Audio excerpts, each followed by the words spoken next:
Yo.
Morning, Divi.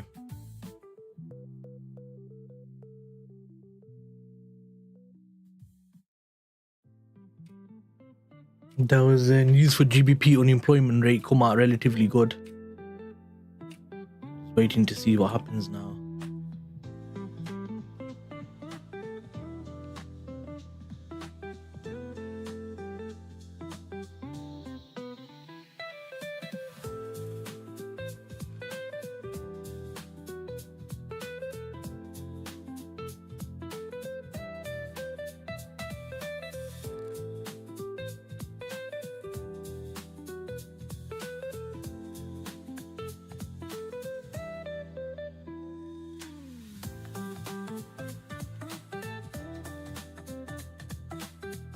Flocker, what's up, bro? Hey, Flocker, I don't know who that is, but hi. What's up, man? Good morning.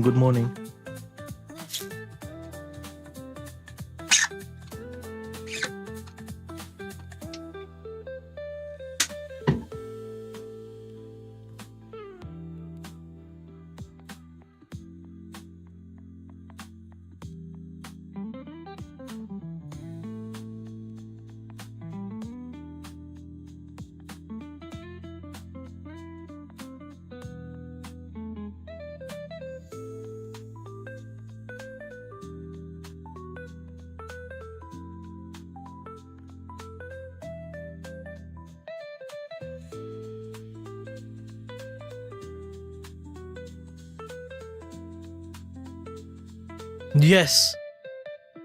But I don't know who you are.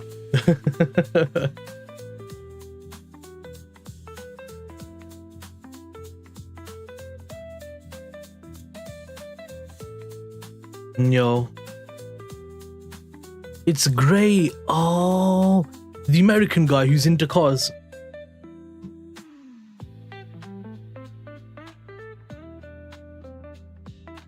Right? Yeah, I remember you. How you doing, man? Hope you're well.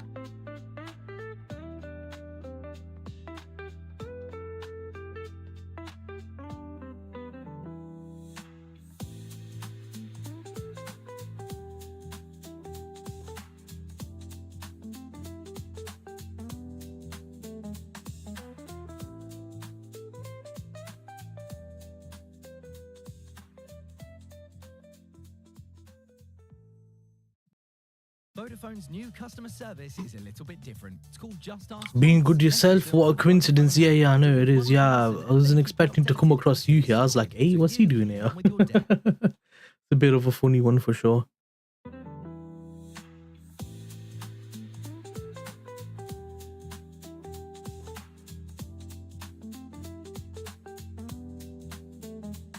You just saw my mic on, man.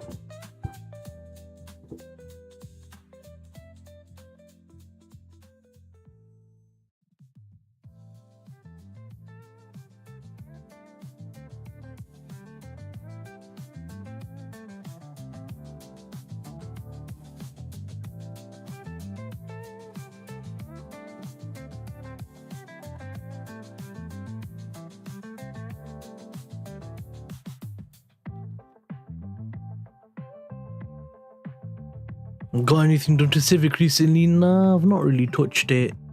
Not put a finger on it or anything.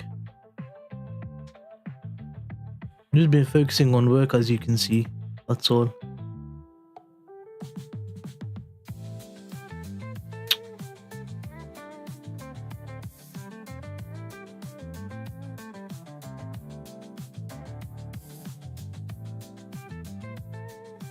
Yeah, I see that. Yeah.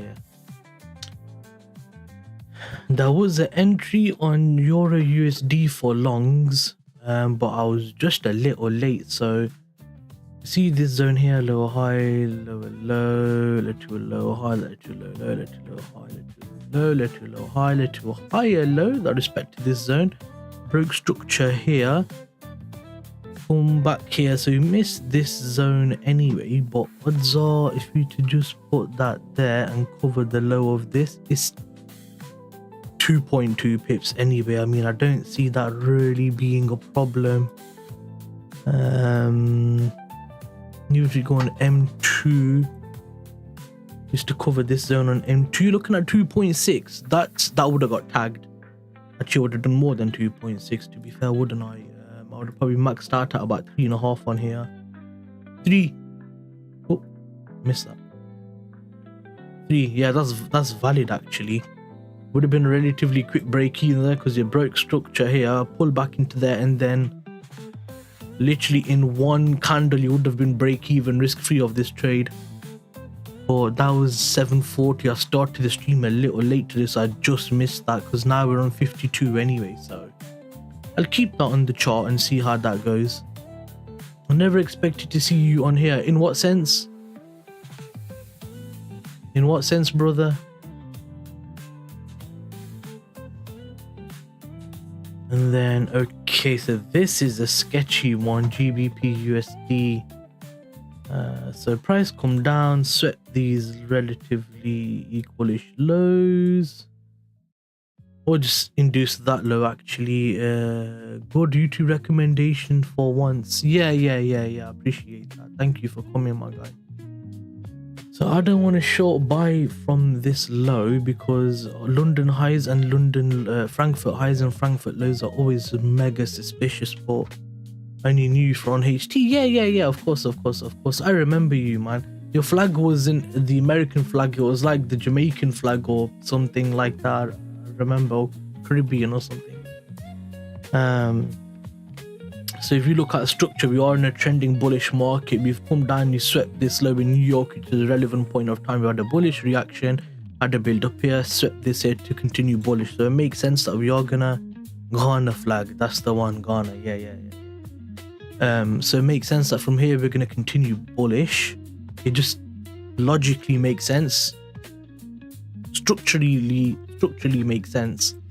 Price come up, filled into the fair value gap or the imbalance here. So higher low led to a higher high, led to a higher low, led to a higher high. So you could break structure and take a long here. So there was another opportunity for a buy set up right here. But once again, I was just too late, man. I need to try and be on the stream for 7:30. Not start the stream at 7:40 and then spend 10 minutes making an analysis. But yeah, this would easily be 15 pips here. Would be 5.5 in returns. Gonna flag. Gonna flag. Good. So yeah, I think the entries were the same time. Oh, EU was just moments earlier than GU. EU was just moments earlier than GU. So I might not take a trade today just because we've got CPI later on for New York. Last thing I want to do is get into trouble in New York and stuff because price might manipulate until then. So I'm gonna try and avoid that. How you doing anyway, man? Great. How's life? How's everything going? How's parents and everyone and stuff like that? Oh, we got 4 people here, by the way. Guys, do me a favor, just like the video. You don't have to subscribe. I don't care if you subscribe, just like. That's all. And if you have any questions, ask any questions related to trading or not. I'm open-minded and relaxed, so yeah. Divot laughs whenever I say, look, 1 person left. Divot, I said like and 1 person left. Yeah. Being good, just working away. Yeah, that's cool. Hey, where you working nowadays? Where is work for you now? Divot, I'm just gonna...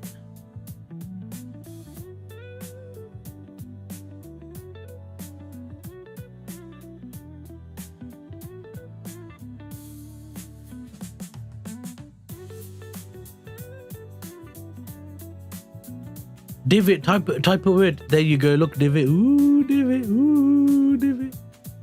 Ooh, Divot have the spanner. Divot is a working man. Let's go.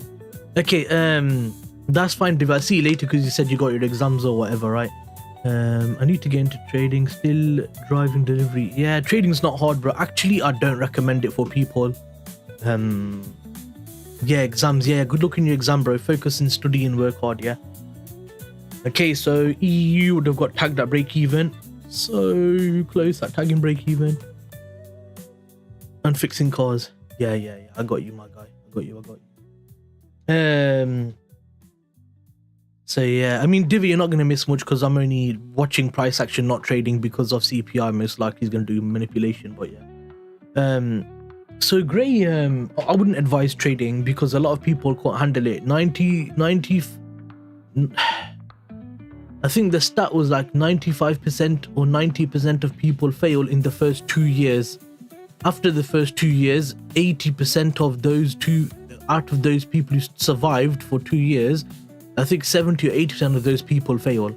It's not a job that's easy because you can lose a lot of money, bro.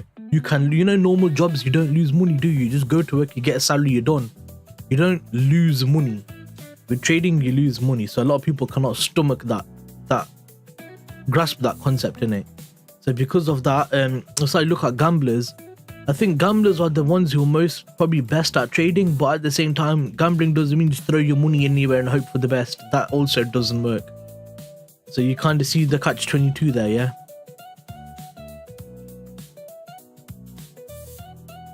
Yeah, exactly. So that's why a lot of people, you know what, yeah? Great. I've had days where I've lost about 20 grand. Can you stomach losing 20 grand and be like, it's fine? People will be like, oh my God, I lost 20 grand. That's so much money. What am I going to do? Oh my God. Bro, you can't trade like that because the odds are going to be like, I need to make another trade. I need to make some money back. You take another trade, you lose another 1,000. And then another 2,000. and they're like, oh my god, what do I do? Like, you see what I mean? This is a job, bro. And a lot of people cannot detach. Exactly, bro. I know people who've literally had to remortgage their house because they put themselves in serious debt because they tried to trade. It's very dangerous, bro. Very dangerous. Very, very dangerous, bro. So there you go.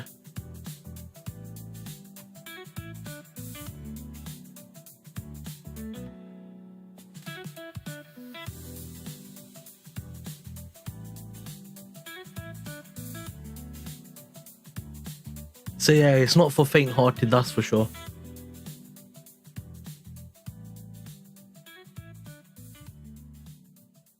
That's kind of why I say in it to people that, like, if you want to trade, don't do it. Yeah, gambling's easy, bro. You got 50-50 chance. Gambling's easy, bro. You literally got 50-50 chance. Even if you play blackjack, you've got more likelihood because you know the number you've got and what the likelihood is of you getting the next number. With this, it's less likely. Unless you do research and studying and stuff like that. Like, you can't... You see what I mean? Like, it's not so... Yeah. I think you catch what I'm trying to say.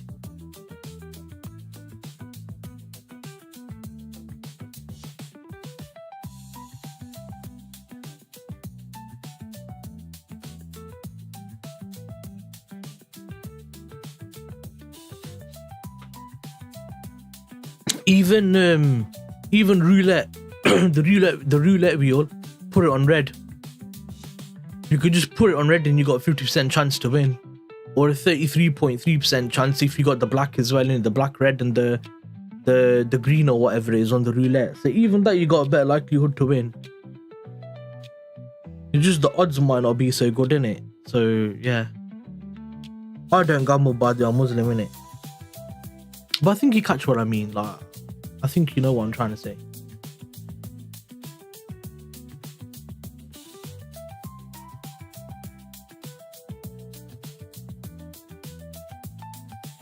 A lot of people ask me to teach them trading, like my friends and stuff, right?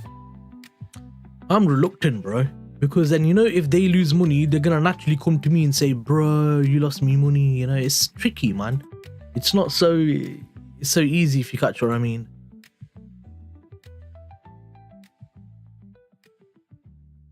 So yeah, I find that side of it tricky because people become like that, don't they? Oh, I lost money because of you, blah, blah, blah. You know. What state do you live in again? I forgot what state you're from.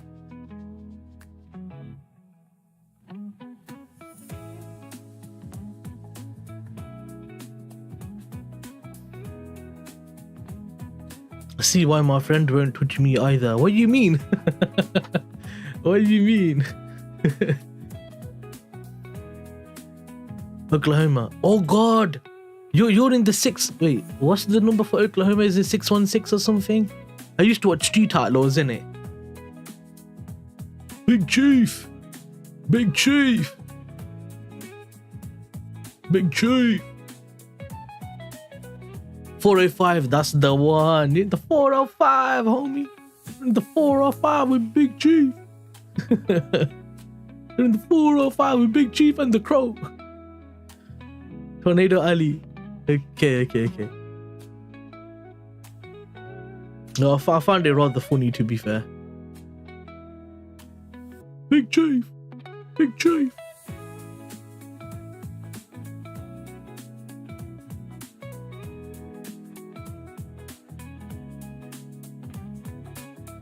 Tornado Alley. Have you met Big Chief or anything like that? Like, surely you must see him around, because like, how big is Oklahoma as a state? Like, is it a big state or not?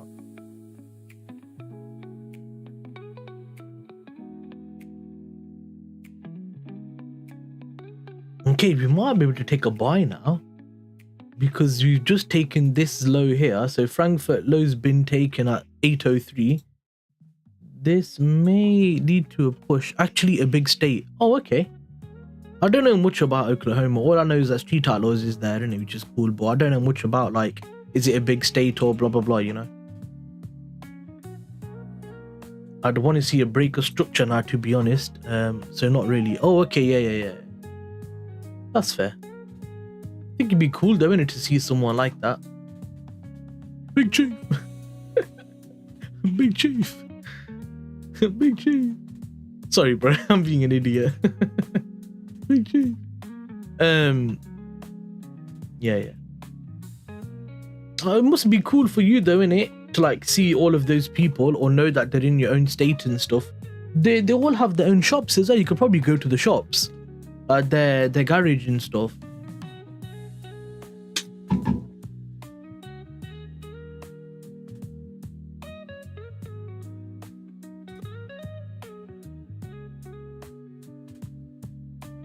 Yeah, that would be cool.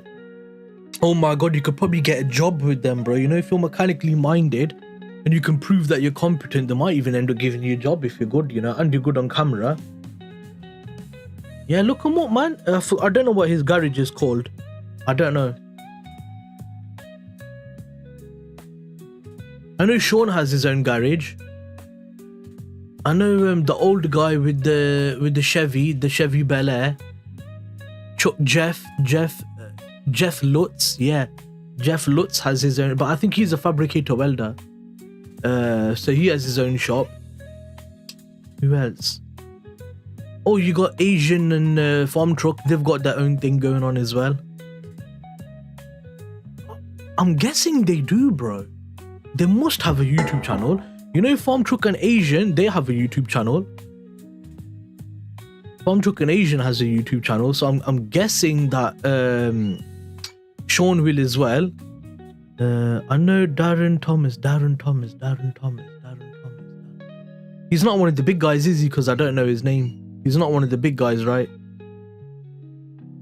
DSM Master. Oh, isn't DSM a product to do coil packs or something like that? I'm thinking like ignition control. Or ECU. DSM Master. Yeah, not very big. Yeah. Okay, so we broke structure on the high side. I'm still confident on looking for buys. I would not take it from here though. So let me just hop into M5. Just give me 1 second, bro. Mitsubishi basically. Yeah.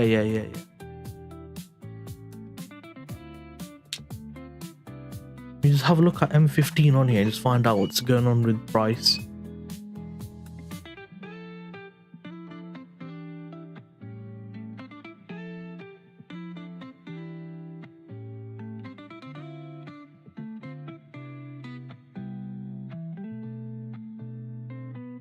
Diamond Star Motors. Yeah.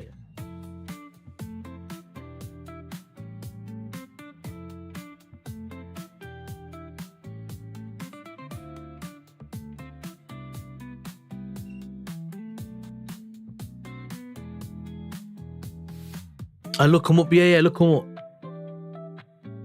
Well, we broke structure here. Yeah, that was just a wick anyway. So technically,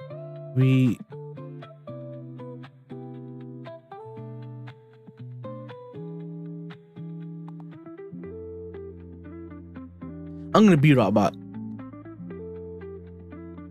Give me like 2 minutes.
Yo,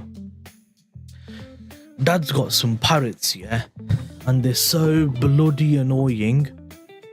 They're so loud, and they screech, and it's an absolutely disgusting sound. And my mum left the garden door open, so I can hear them, and it's like, yo, what the hell,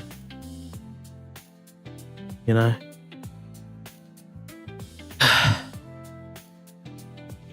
Had to go downstairs and shut the door because they're so damn loud.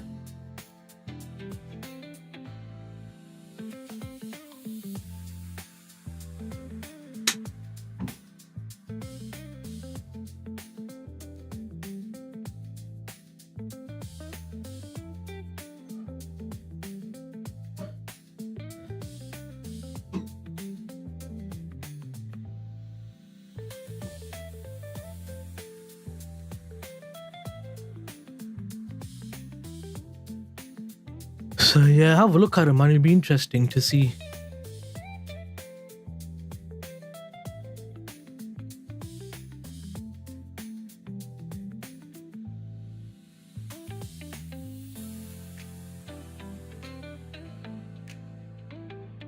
Oof, bit of a big SL in it.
Here's another potential opportunity. Same sort of thing again.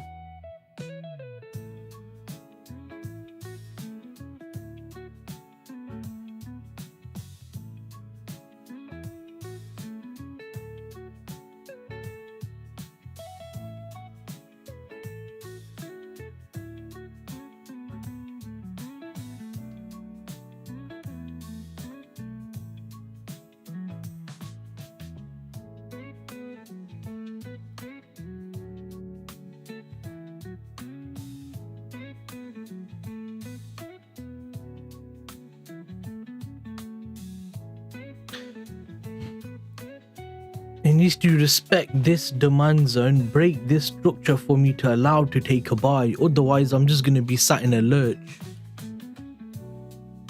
I need literally price to give me that price action. If it allows me to do that, then I'm going to be happy. If it doesn't, I won't be able to take this long on EU. So I literally need price to so we got this zone here. It induced this liquidity, tapped into the zone. I needed to come down, respect this demand zone,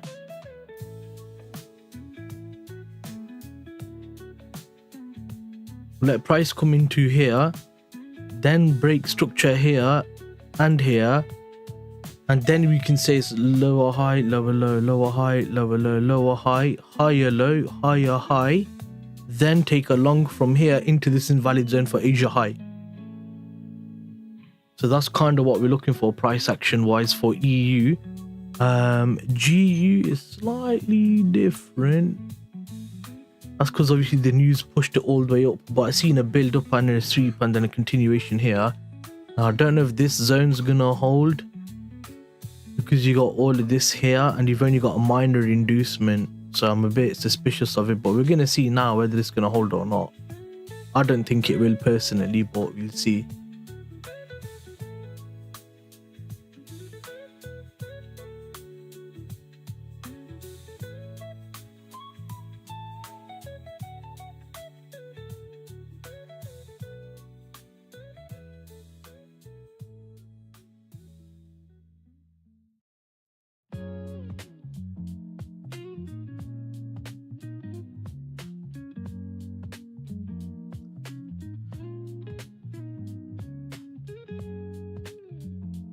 It's holding the zone so far on M1.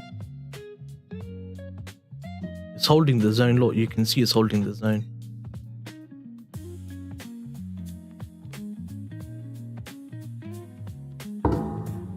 So that's something.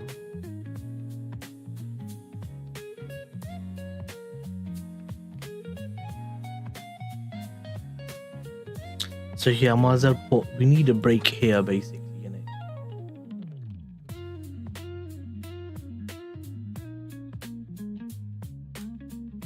Otherwise, this can continue going bearish on the price action.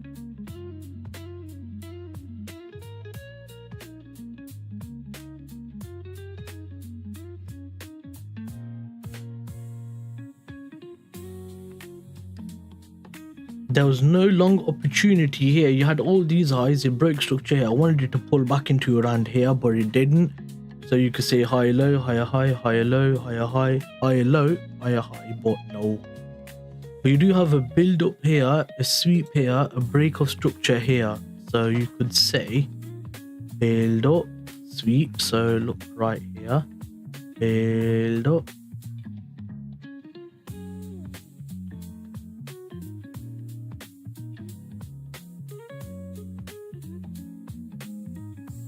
You could say that build up, sweep, then continuation.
I don't know why, but I feel suspicious of this right here, innit? I think it's gonna come down, fill all these gaps in and take this, maybe. Or we don't know, innit? So if you look at it from M2, higher low, higher high, higher low, lower high, equal low. You could say high low, higher high, higher low, higher high. But this is a break of structure because you break this structure really, innit? Higher low led to a higher high, led to a higher low, led to a lower high, led to an equal low, then break structure here and here.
Alright, man, I'm gonna go back to sleep. Yeah, that's fine, bro. That's fine. Take it easy. Thanks for coming anyway, bro.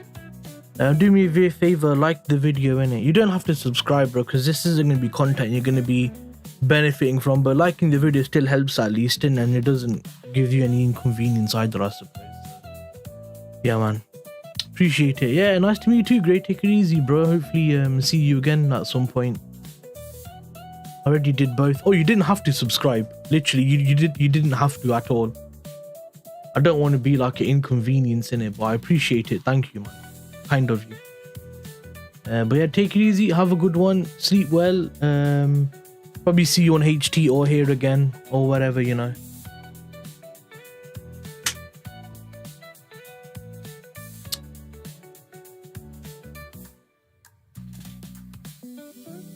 Okay, we took that zone out. That's magnificent. Très magnifique. Très magnifique. So let's go to M2. High, low, higher, high, high, low, lower, high, lower, low. But then we broke structure here. Didn't tap into that zone. Any decent moves? You know what, Alan? Morning, bro. Assalamu alaikum. I want to take EUGU longs. But obviously I'm mindful that price might mess up in it. So I'm just looking at price now. Here we got on M1, or M2 on EU. That's the plan. Yeah. So we got obviously 1, 2, 3 highs. We got an M15 supply zone right at the top of Asia, yeah, which needs to fail. We swept internal liquidity. London opens here. Frankfurt highs here. We've taken Frankfurt low already. We've induced it. We've got this M5 supply, which should fail. So I wanted to break structure here, respect this demand zone, break structure and pull back in for a long. That's what I want to take. I wanted longs on GJ as well, innit? But it hit invalid zone, innit? Because for me, Frankfurt high and Frankfurt low is suspicious. So is thingy, innit? I was on the charts a bit late as well, man. There was a buy on EU at Frankfurt, but it was break even. So it was break even in profit, then tagged at break even. So you wouldn't have made money in it. It would have just been tagged at break even. That zone failed just now. Still break structure though. So yeah, I think it's gonna be best to wait for New York in it, yeah. But obviously, I'm just still trying to stay in the routine of staying on the charts. You get me?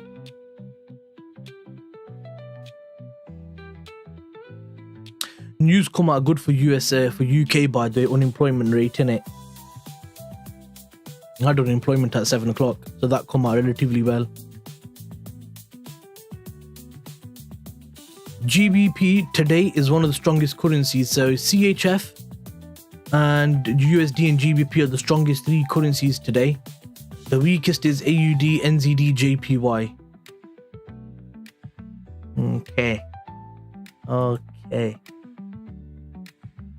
Okay. Wait, did you see what happened with Grok?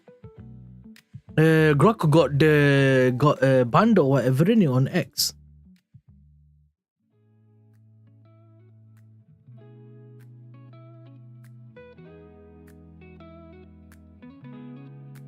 I don't know. But it was a post made by X, the main X account, saying that Grok's been banned or something like that for violating something in it. So I don't know what people are trying to do with it, but something's going on in it. Grok did something wrong. Go on X in it, bro. You'll see the post.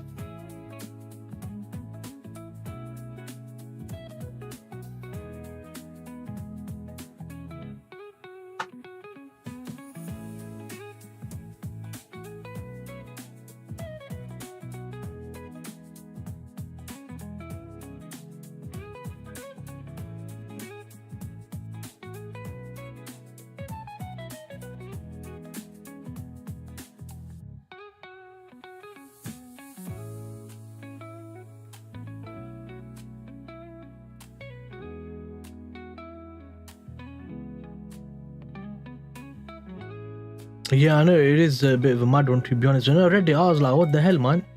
That's a bit odd, isn't it?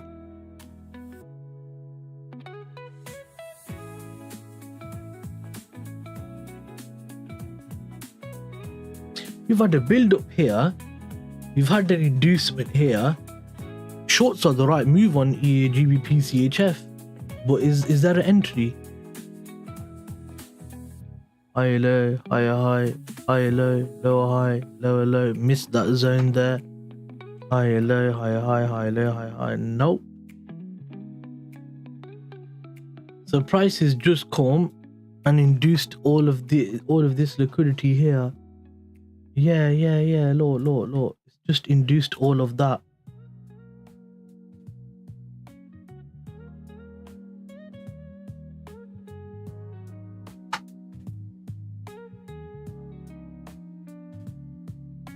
So shorts are valid in it, but it's going to be to the low of Asia, but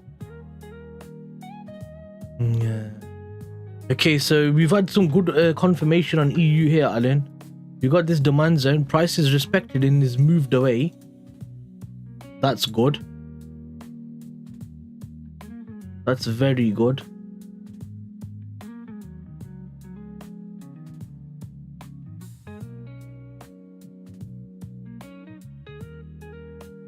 And as long as this zone holds in it, so you got lower high, lower low, lower high, higher low. If you respect this zone, break structure here, that's confirmation for longs, because then it's showing New York, London Open shift in it. This is suspicious as well. 10 minutes of a range. No chance, mate. No chance. No chance, fella.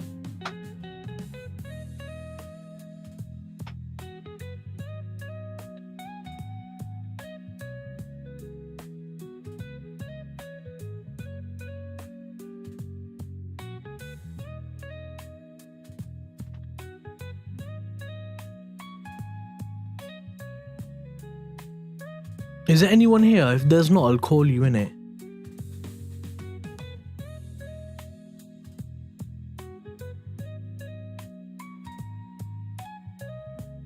I didn't like the video, man.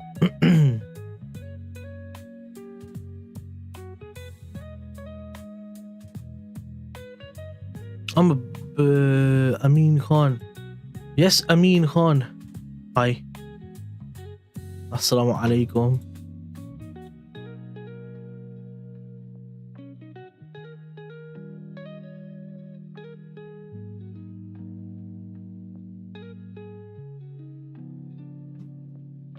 How are you, Amin?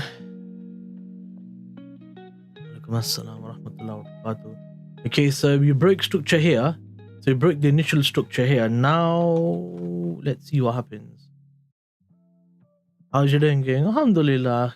Alhamdulillah, it's going okay. Not so good, not so bad. So now, we got this zone here. Or we could go to M1. Oof, price is a bit chippy choppy here, man.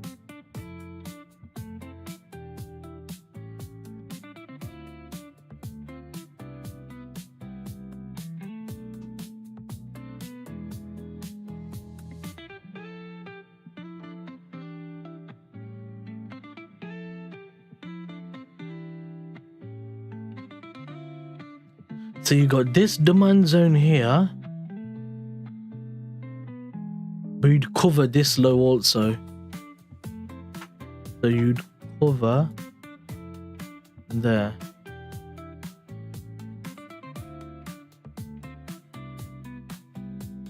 So what sort of SL are we looking at here then? Because that looks big.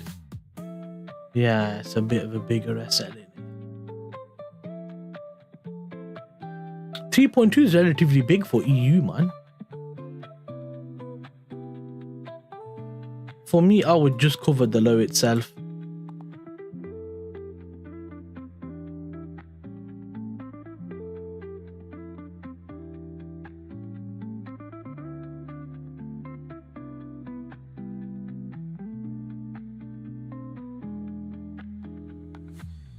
Actually, you know what? I'd fully cover that low.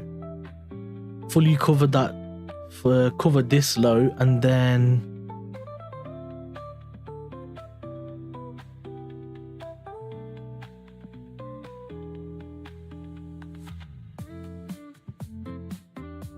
it's going to take the zone, I hope.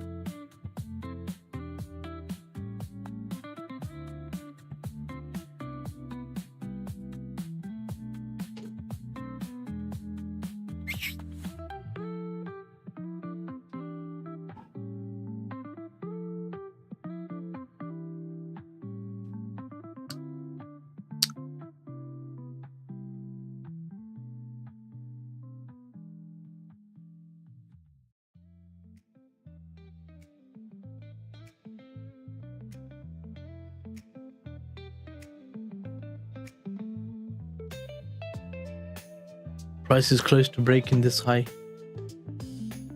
Yeah, there we go.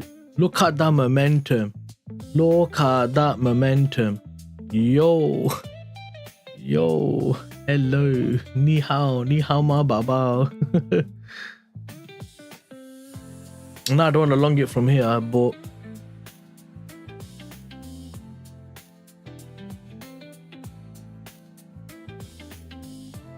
yeah, I'd want it to pull back into this zone now.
What about gold? I'm not looking at gold right now, bro.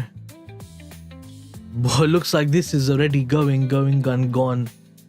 I really wanted for it to pull back, tag me in, and then go. Because the problem we have is on here. Gold is always bullish, brother. It depends what time frame you trade. Depends what time frame. If you go on daily, it's bullish. 4 hour is ranging. Weekly is bullish. Monthly is bullish. 15 minutes, it's bullish. But you'll rarely find a time frame where gold is bearish, man. Very rare to find that. So even if it broke structure here, yeah, I can't take a buy because it's still tapped into the invalid zone. But if it broke structure, I could take it from here, and that's where it. Nice moves. I know, Alan, but I wanted to be in the long. I wanted to be in this trade. On GU, yeah, I literally drew out this zone here, innit, Alan? So this zone here, but this thing you wicked just, but so look, let me just delete that, use this, yeah. So this zone here, just wicked it in it. So unless you would have covered the low, you would have been in that. But this price action's really bad because it is ranging for like 15 minutes, which is quite bad. But it's a good move, that. But now the issue is, it's done such a big... Oh, wait a second.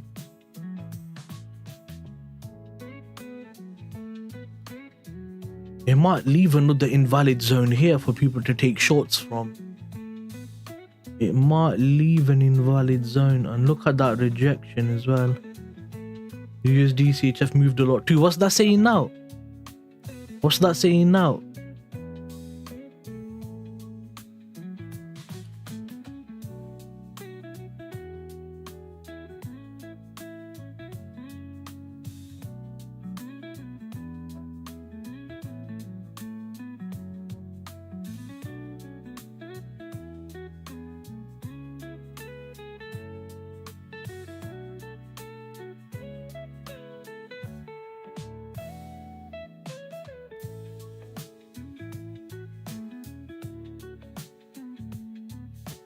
But yeah, I mean, gold is bullish on all time frames anyway, bro. So if you just go to 4 hour, 1 hour, you can just get take a buy from the swing low, cover the previous daily low, and you'll be all right. So if you took this on G, you would have been break even at this high. So it would have been a 15-minute trade, then a break even. But I don't think it's gonna. I don't know.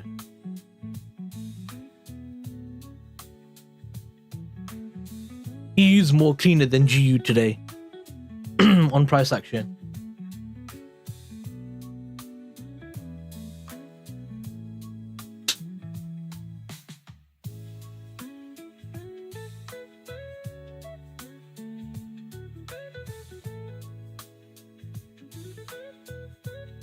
Nah, I'm just waiting in it because the problem is prices come all the way higher.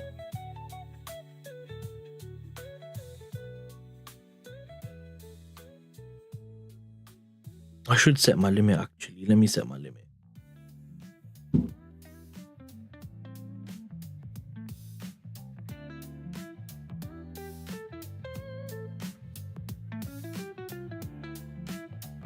Yeah, screw it, why not?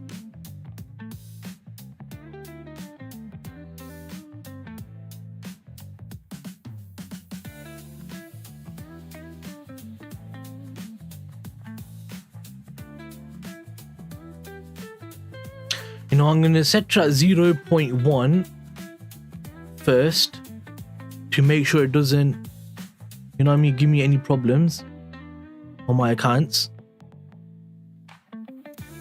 Right, it looks okay. No accounts have messed up yet. It's banging 0.25 then, isn't it? Boom. Yeah, that was 0.25, wasn't it? Yeah, it was 0.25. No, because then you got a thingy on here to calculate as well, innit? So one lot is how much? Was it $5? Yeah, it was $5, innit? 5, 10, 15, 20, 25, 30, 35, 40, 45. Dude, balance risk in it. No, not balance. USD. So I think it's 200 to 6.5. Which what percent is that? 0.2%. So that should calculate for commission also. It's fine, I'll do 0.25. I think the other accounts have got less risk anyway because of the commissions in it. So that's done. Let me set it on ACG.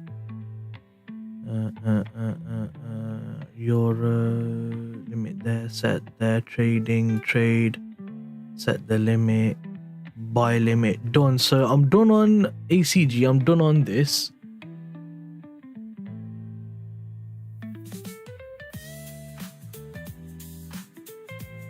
Let's get into funding next really quick.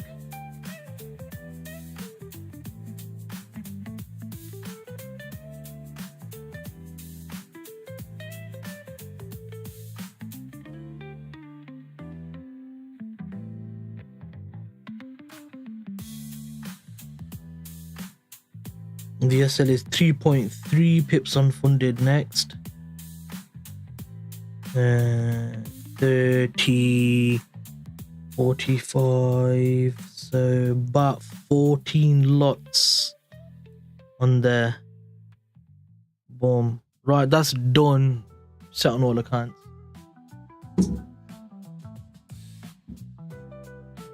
So now we just see what price action does in it.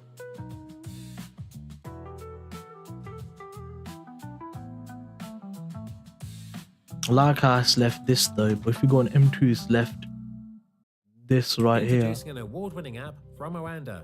Voted 2022. Don't care about Oanda being an award-winning app.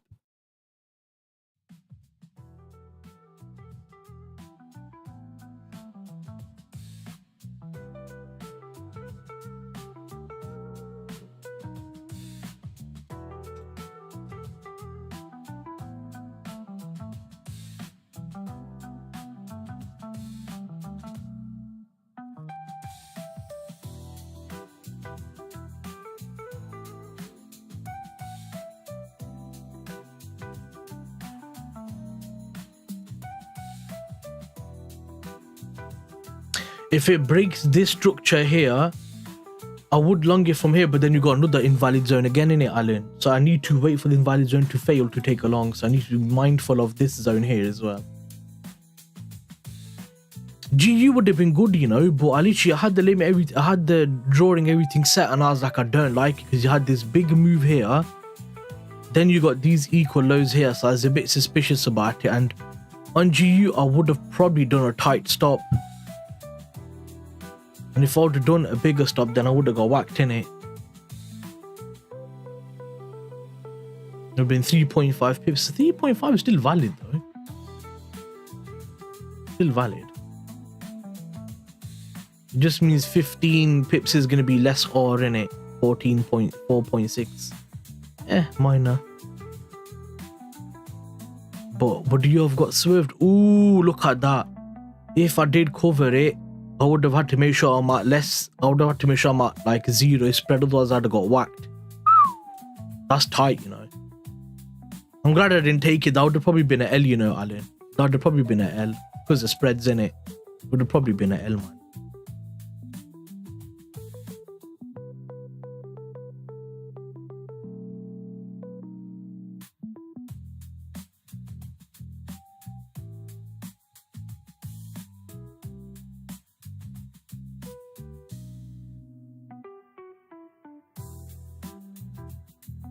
There is one more thing I'm suspicious of, Alan. We've got this build up right here. So I'm suspicious of, is this a build up and this is a sweep to come down? You know what I'm thinking? But I'm still confident in this supply zone above euro. It has to get whacked. I'm like 99% confident that it has to get whacked. I'm just hoping it doesn't take me out in the go, innit? Like it respects my zone basically, innit? You know what I mean?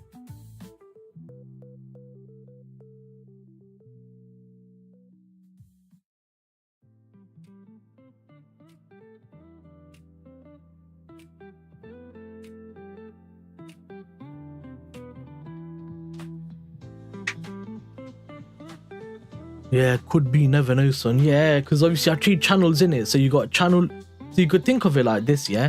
Asia highs done a sweep of liquidity. You got a build up of a channel. London comes, sweeps the build up and pushes down. So it's a bit like, oh, you know what I mean? But I'm confident that it should be right, man.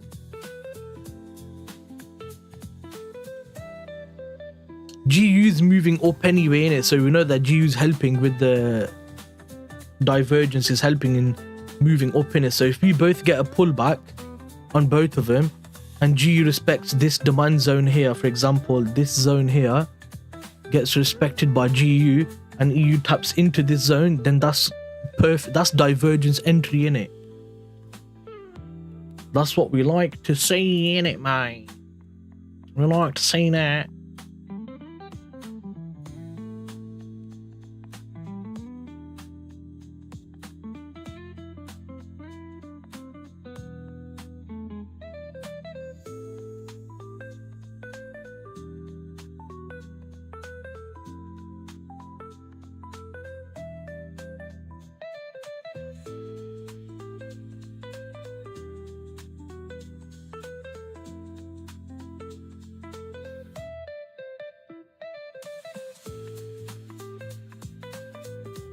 Even if we fib it, yeah, my order block is literally sat at the middle of 786.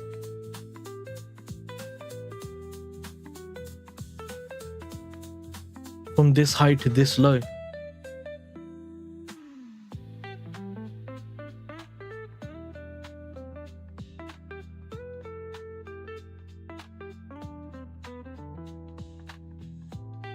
GJ is being weird. Is literally after taking this high, it's consolidated.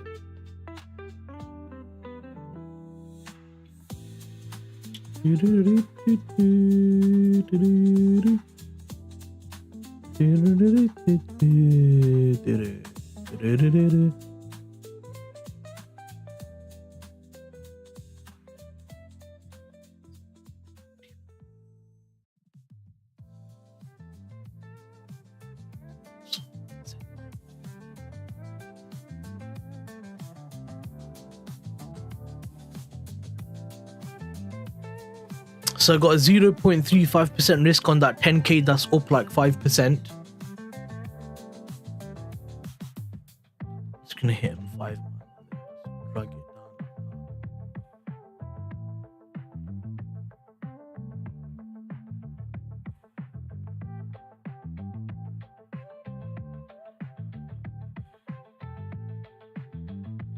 Alan, I'll call you in it because I don't. Is anyone here?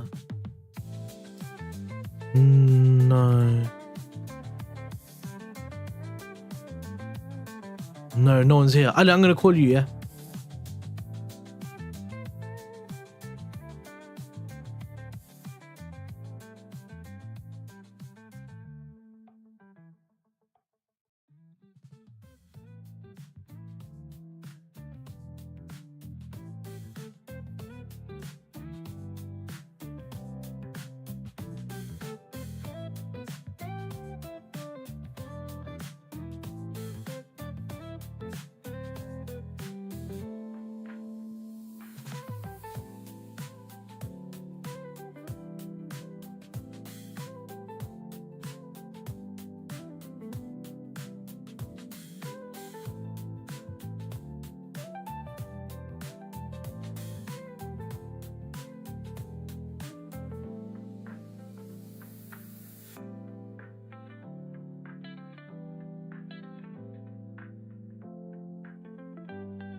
Hello, Rich. Sorry about that. I was on the phone to a mate because no one was here, so I was just giving a phone call to a friend. Welcome. How you doing, Rich?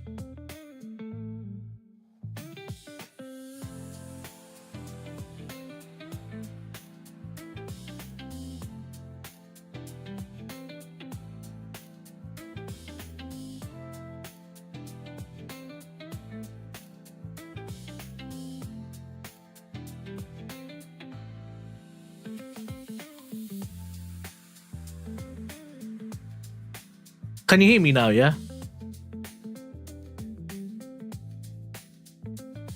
Hello.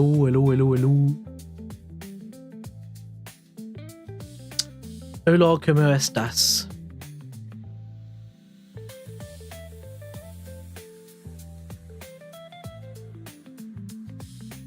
Okay, good brother, I restarted to learn chart Forex, but this came up on suggestions. Yeah.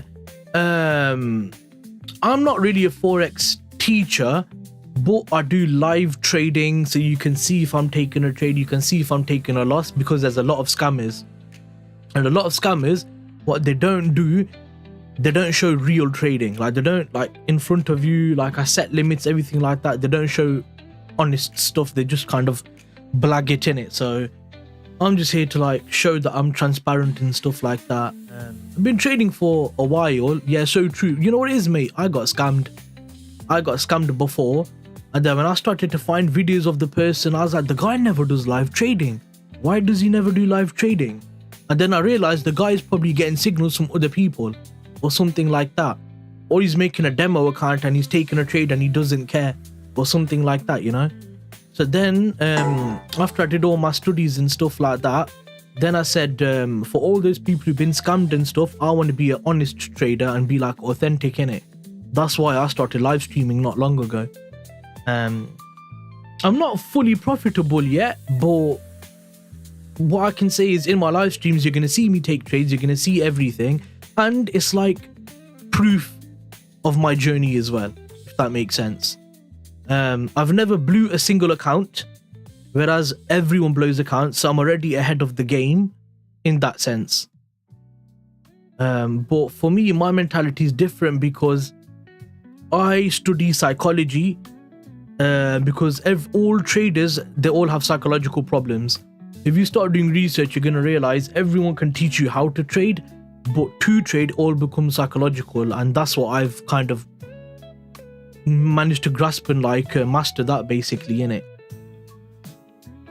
So if you want to learn technicals, I'm not really keen on teaching technicals because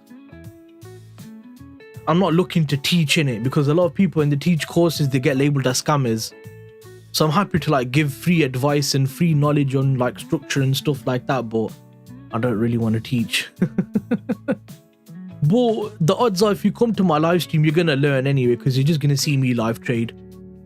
So you're going to learn naturally anyway.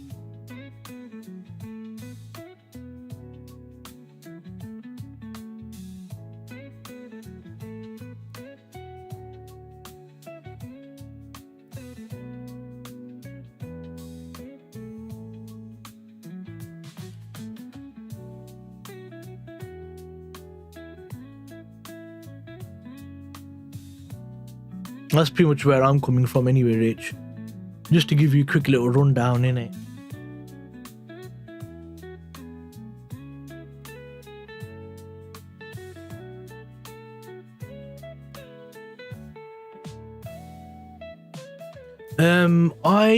So I'm a low time frame trader. I trade the M1. But I use M15, M5 and then M1. So I traded the hardest time frame there is. M1 is by far the hardest time frame. It's the fastest paced. You need the most discipline. I don't suggest trading M1 to most people, but my strategy does work on M5, M15, and it's more forgiving, much more forgiving. But M1 is by far the hardest time frame compared to daily, 4-hour, weekly. Is by far the hardest. But because my psychology, I've mastered psychology, allows me to have next level patience, next level discipline, and just literally like I get swerved, I don't care. Literally like you need seriously strong discipline and psychology, and that's why I think I've not blew a single account in my whole trading journey, because I started trading in April last year. So in a year and a half, yeah, it's been about a year and a half, yeah. I didn't trade for summer, I didn't trade elections, I didn't trade January where the inauguration was, and I didn't trade during March and April for personal reasons. So I've only been trading for about 9 months, and in the 9 months I've not blew a single account. I've lost accounts, but that's like, you know, when you don't trade for 30 days and you forget and the account disappears. I was like, oh crap. That was annoying. But yeah, other than that, I've not blew a single account.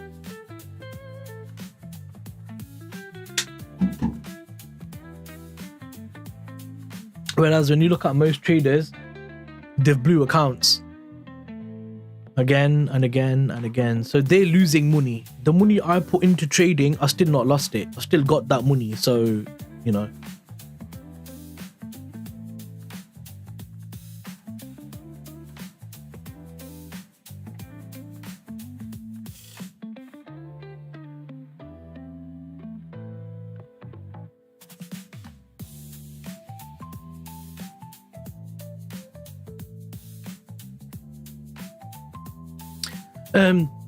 Actually, you know, the best thing I would advise, Rich, yeah, is actually make a demo account with the prop firm. What country are you from? Sorry.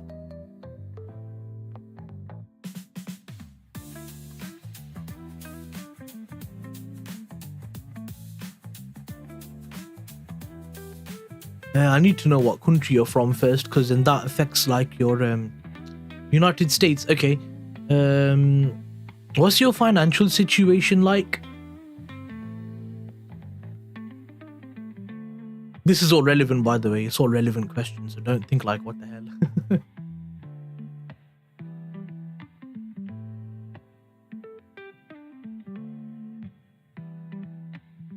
Like, are you financially stable, or you're a student? You know, that type of stuff.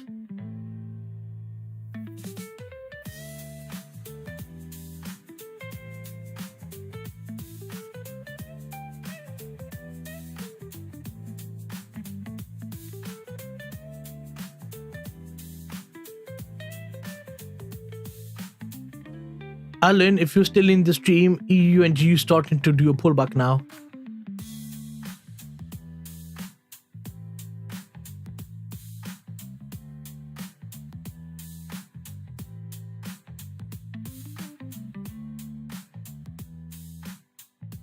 Just working my job. I have a friend who trades options. Oh, I know options. I'm stable now, but he told me there is real money in trading. I did my research and picked Forex, and now I'm here. I got you. So also, I won't trade you. I was just wondering. Okay, good. Right. Okay, so you don't know much about trading. Got a friend who's told you about it. He trades options, so puts and calls, which are very different to Forex, because the way puts and calls work. So one of my mentors, he trades options, not futures, but he trades Forex and CFDs. I will try but on a demo. Okay, perfect. Do you know what prop firms are? Do you know what a prop firm is? A proprietary trading firm.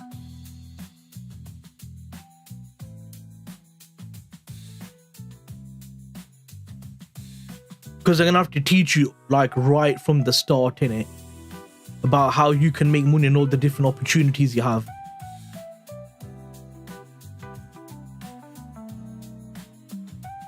No, it's not. Okay, so you know what a broker is, obviously, right? You said the word, so I'm guessing a brokerage. You know what a brokerage is. You sign up with them, you deposit money, you can start trading via that broker, and you trade on the assets that they allow you to trade. They have their individual prices and stuff like that, right? Perfect. A proprietary trading firm is basically a business which is very scammy, but there is a few who are authentic and legitimate. The business model is this: they offer capital for you to trade. $100,000, $200,000, $50,000, $25,000. They have different value size of accounts, right? And basically you buy, they do it like a challenge phase, like an exam phase, right? So the average is 25k, 50k, 100k, 200k, the average prices, the average account sizes. You go to a prop firm, they sell a 100k account for $500, and there's rules. The rule is you have to make 10% in the part 1, so the first phase. Oh, I know what it is. And you say call it a funded account. Yes, but the funded accounts are from prop firms. Prop firms are the ones that sell the accounts. A proprietary trading firm is the one that sells the accounts. A funded account is when you've got the account and you're actually funded, i.e. you've passed the challenges. So that's a funded account.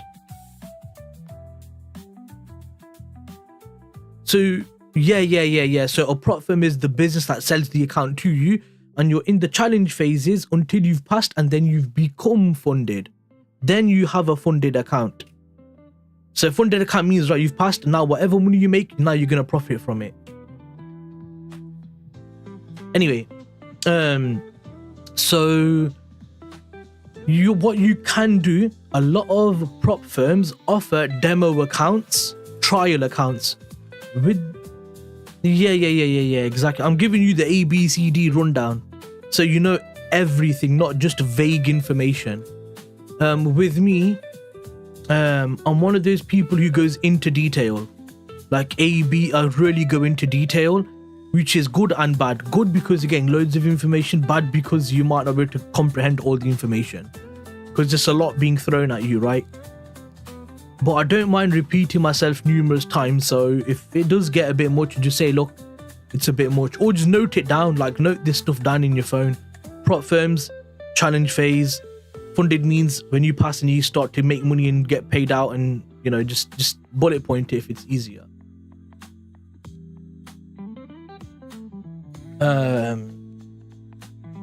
So I'm expecting this zone to fail, by the way. I'm expecting this zone on GBPCHF to fail. And by the way, I'm not looking to trade today because, because we've got CPI later on today. So I'm expecting price to be manipulated prior to CPI. I did want to buy EU and GU, but EU didn't tag me in. GU would have, but I would have got swerved and stuff like that. Anyway, what were we saying? So yeah, so you know about the prop firm. So I would say to you, go to a prop firm that offers a demo account that has the rules in place in the demo. So you could trial it and get used to all of the rules, all the position size limits, risk management limits, the prices the broker offer, the rules they have of like how many trades you can open, how much you can risk. So you get used to the rules. Pass the demo 2 to 3 times. That will take you about 6 months, 7 months, 8 months, but you have to commit to the cause. Once you've passed that, you then have certain confidence when you go to buy the actual challenge, and now you've put money on the line. You're going to follow the exact same strategy you've learned, however you've learned it, through whoever you've learned it, that you can then use that level of confidence to pass that challenge account to get funded. Does that make sense?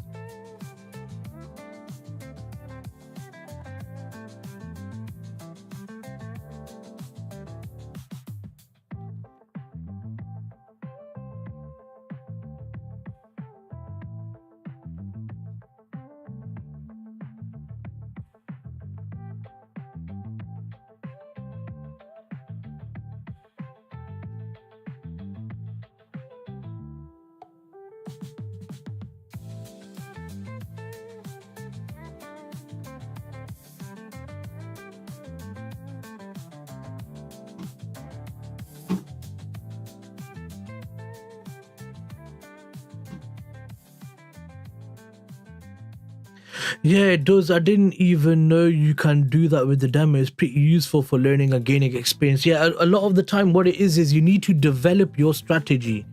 once you've developed your strategy, then you need to, developing it is by back testing and stuff like that.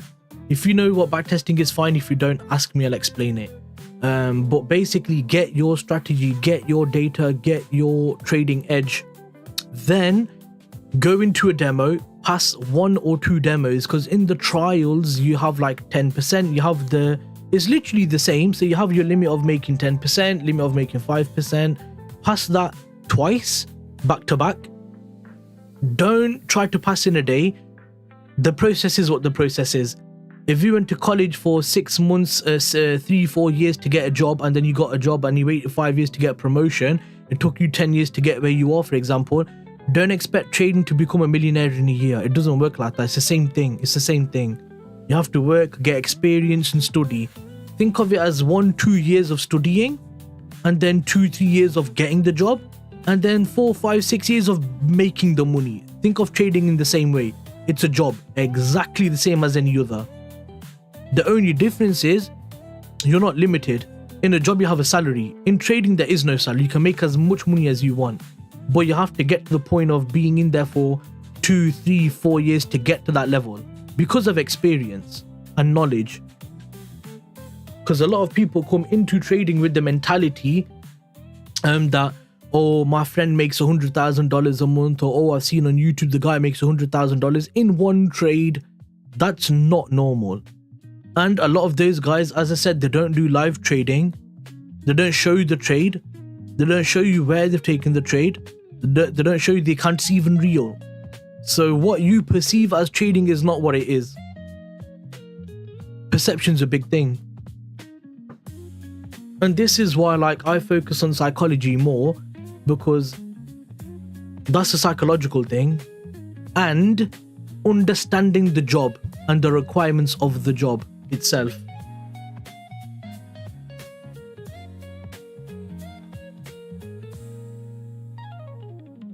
Yeah, like, you need to really understand that, bro. And if you don't believe me, think like this, yeah? All the YouTubers who are scammers, who make 100,000-200,000 in a single day, why do they never show live trading of them before the trade, making the analysis? I think a price is going to move from here. I think it's going to go there. I want to buy from this area. I'm going to buy from here. I think I'm going to buy from here. Price comes in, they buy from there. Why do you never see that? Because they're scamming. But they're the same people claiming to make 200,000. You catch my drift? There's another follower who's been following me recently. His name's Divot. He's been following me for about a week now. He seen me take a live trade.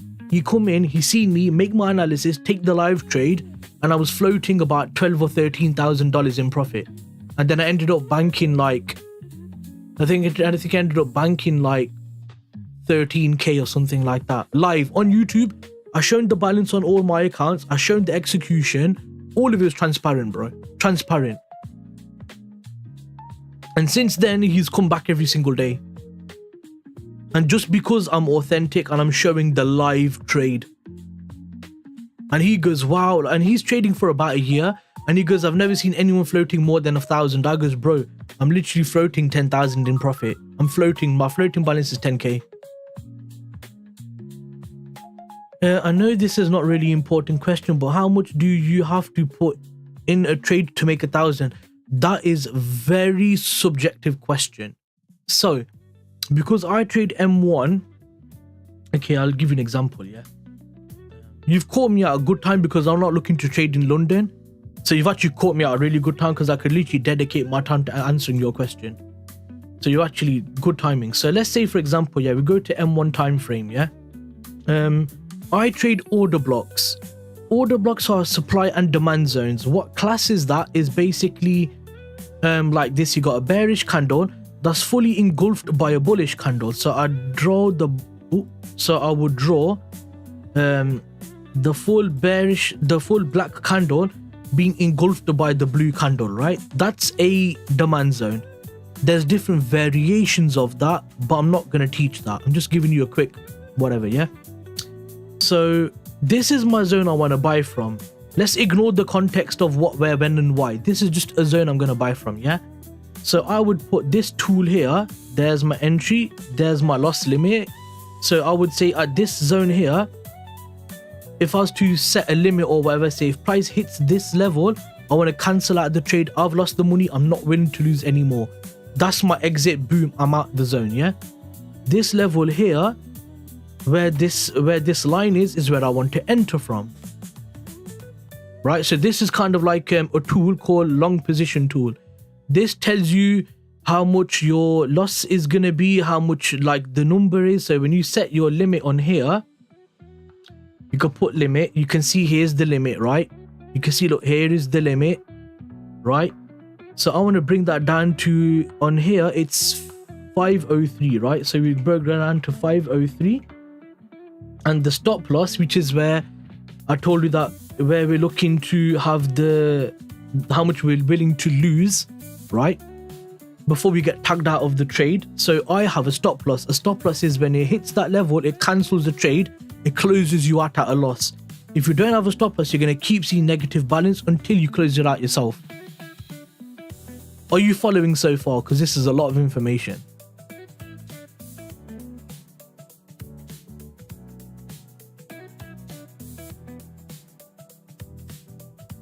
And this is all relevant to your question. Just follow me in it.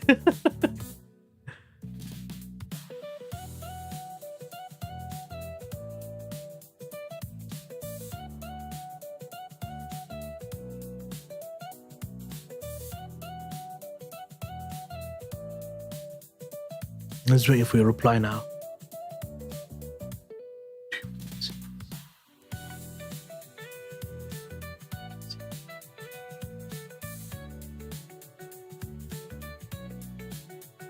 Just one more time, swear it won't happen again, lol. It's 1:23 AM for me right now, and I'm trying to stop my from crying, lol. It's okay. It's okay. It's okay. It's okay.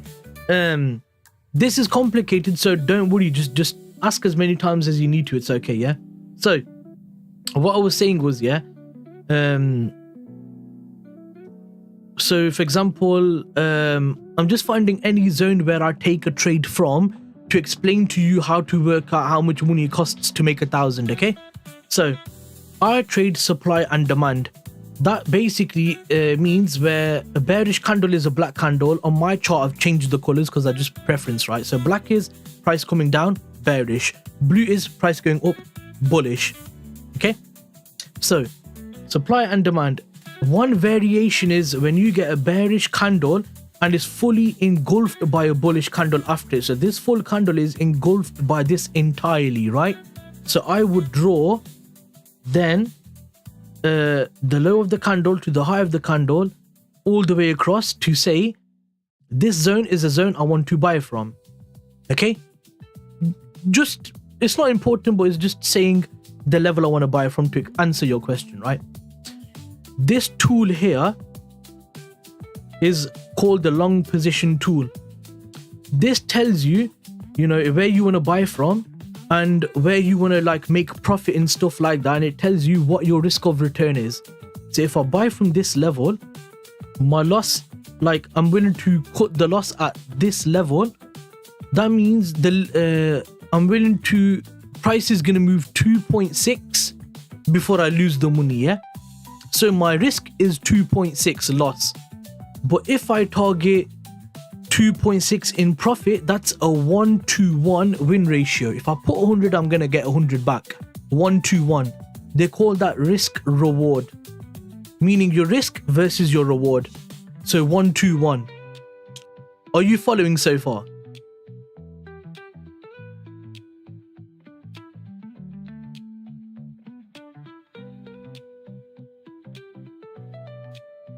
There's a lot of information here, so.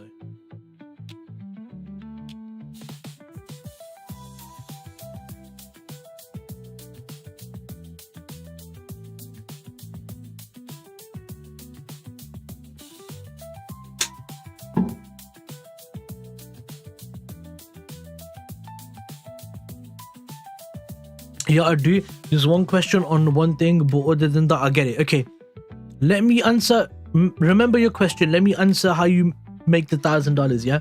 So, if I was, for example, to put a buy limit So you can do market execution, which is like if I hit buy now, it'll buy out whatever the price is now, and then I could set my stop loss, which is the level where basically a stop loss is wherever you put a stop loss is when price comes to that level, it closes the trade for whatever negative balance it is. So you're saying, okay, at this level, I think price should not go any further. It invalidates the trade. So I want the stop loss to be at that level. When it's triggered, I'm out of the trade. At whatever money lost is there, you can put how much money you want to lose in that regardless, yeah? But it's the level. So for example, set a limit here. This is 503, so you bring price to 503. There it is. My stop loss, which is, remember I told you that the loss limit of the thingy, right? So that was what, 2.6, yeah? And the risk is 0.01% risk. In balance, it's $9. Let's just say $10, yeah? So you got a $10 risk on here, and that's a limit. Now, if I was to put my profit level at there, that's a 1-to-1 risk reward. Even it says exits 1-to-1 risk reward. If I was to double that to 5.2, that's 2 risk reward, right? And even on the long position tool, 2.6, double that, 5.2. That's telling you your risk of return, rate of return versus your risk. Now, if you want to make $1,000 on this exact trade, you would have to risk 500 to make times 2 back. Do you understand?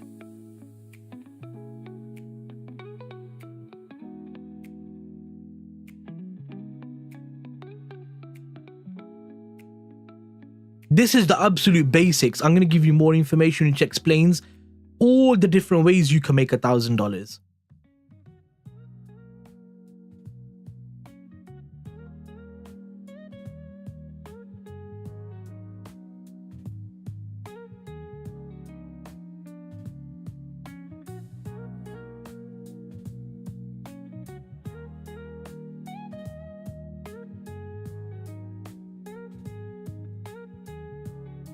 Oh, it's 9:30. One sec.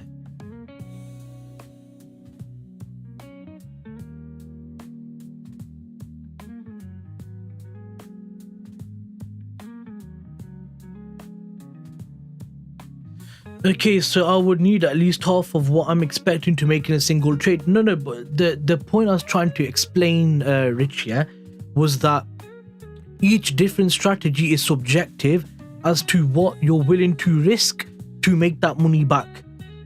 That's what I'm trying to say. With the way I trade, you know baseball, I'm trying to hit home runs with my strategy on M1, because I'm trying to basically say, yeah, for example, I'm trying to say that on M1 I want to buy from here, I want to cover this low. So that's a 4.2 pip stop loss, yeah, 4.2. And I want to target 30. So 30 is here, yeah. So that's 7 times my risk. So if I risk 100, I'm going to get 700 back. If I risk 1,000, I'm going to get 7,000 back. That's how I trade. So I trade big moves with big levels of profitable return. But I trade M1, which is the hardest time frame, the fastest time frame. It's the most difficult time frame. Now, I know people who would trade the 4-hour time frame, for example. Go to one. No, it doesn't even go to 1 hour. 59 minutes. Okay, so we could go to like 30-minute time frame. Yeah, I know people who trade a 30-minute time frame. So my stop loss is 4.2 pips. So my level. So you know when you have a stop loss, it basically helps you calculate your risk of return. A stop loss, because what that loss limit is what you're willing to exit the trade. So if you know what your risk is going to be at that level, so 500 is at this level and it's 4, and you say I'm going to target 12, 4, 8, 12 is times 3. So if you say my stop loss is going to be $500 at 4 pips, 4 pips is like the increment of price moving, and you say I'm going to target 12, 4, 8, 12 is times 3. So you're going to take times 3. If your risk at 4 pips is $100, you're going to make $300. If your risk is $500, you're going to make $1,500. But that's on M1. Now you could go to M30, so the 30-minute time frame, and you might use the exact same order block, everything, but look at that. It's 10.8. So if you target 30 on 10.8, your rate of return is 2.8. Do you see the difference and how subjective trading is?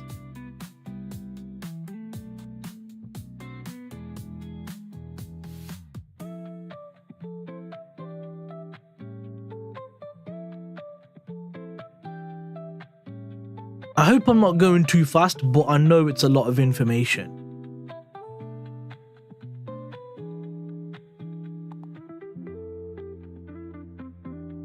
Damn, there is so much ways. Exactly, yeah? And I'm just talking about the way I use. There's people who would say, I'm going to take the profit here because this level is a level where price is rejecting because you had a wick there, a wick there, a wick there. This is candlestick anatomy, meaning what does a candle represent? A full body candle represents buyers or sellers are in control of the market. So a full body blue bullish candle means buyers are very strong in momentum. So if, for example, here you see a wick means that price isn't holding that momentum, it's rejecting, right? So there's people who would say this wick is rejecting, this wick is rejecting, this wick is rejecting, this wick is rejecting. This whole level here, this entire level here is a rejection level. So they would say, I'm going to buy from here and I'm going to stop my money at here. That's not even 1-to-1. But their win rate, meaning the trades that they may win, like example, in 100 trades, their strategy might win 90% of the time. But their rate of return might be 0.2. Not even 1-to-1. So because of their win rate being so high, they might be able to make more money because they win a lot of the time. Whereas with me, I win about 30 to about 45% of the time, but I hit home runs. So my home runs cover a lot of my losses. But the problem is you need to be psychologically capable of accepting losses. So this is how, literally, bro, I'm not even joking to you. I could teach you my strategy and you could trade it. Okay, I could teach my strategy to 10 people and 8 of them would be completely different. Only 1 or 2 might do it in a very similar way. But the odds of getting someone exactly the same as me, exactly seeing exactly what I'm doing, literally eye for eye, word for word, it's almost impossible. Because it's how you perceive. I can't make someone perceive how I do because that's how my brain works. Your brain isn't me because we're individual people. So trading is very much like that. Now, all the different strategies you have, there's about 30, 40 different strategies that I'm aware of. Now, in these 30, 40 different strategies, you've got millions of people. And as I said to you, I'm individual, you're individual. There is no identical human, is there? You got identical twins, but there's no absolute clone like for like example is in humanity. So, if you got 30 strategies and 1 million people trading them, how many different variations have you got? You got 30 times 1 million. You see what I'm trying to say?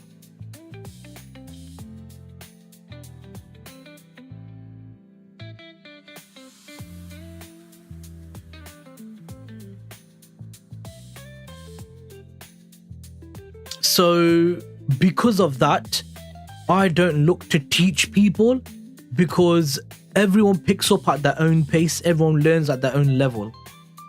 So at their own speed. So because of that, I don't really teach because it's so complicated, bro. And remember, I trade the hardest time frame there is. So I don't want to teach the hardest time frame. You know?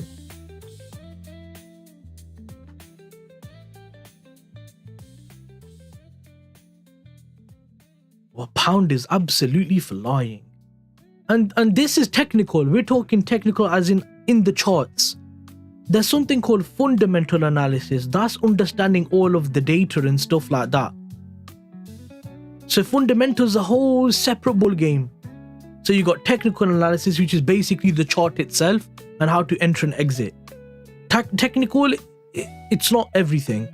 It's not. That's just how to enter and exit. But there's people who trade data.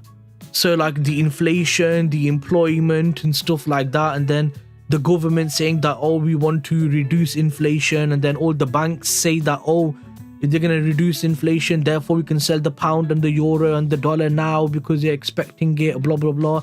That's all fundamental and sentiment analysis. Sentiment is the general perception of what the market is perceiving. Fundamental is the understanding of what the data represents over the next duration of months or weeks or whatever quarters.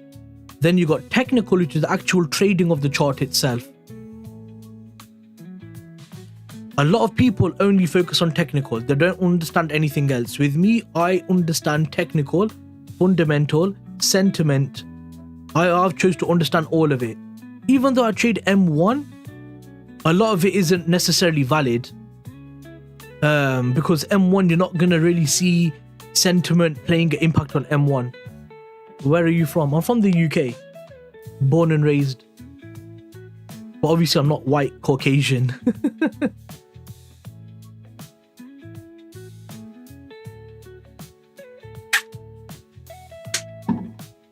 One thing you're going to learn from me, yeah, Rich, is I will not lie to you. I will not mislead you. I will not be fake, because it's on YouTube in a live stream. Anyone can call me out. Do you guys have taxes? Yeah, we have taxes in the UK. We're a tax heavy nation. So our tax system is far more aggressive than the Americans, which is very unfortunate, man.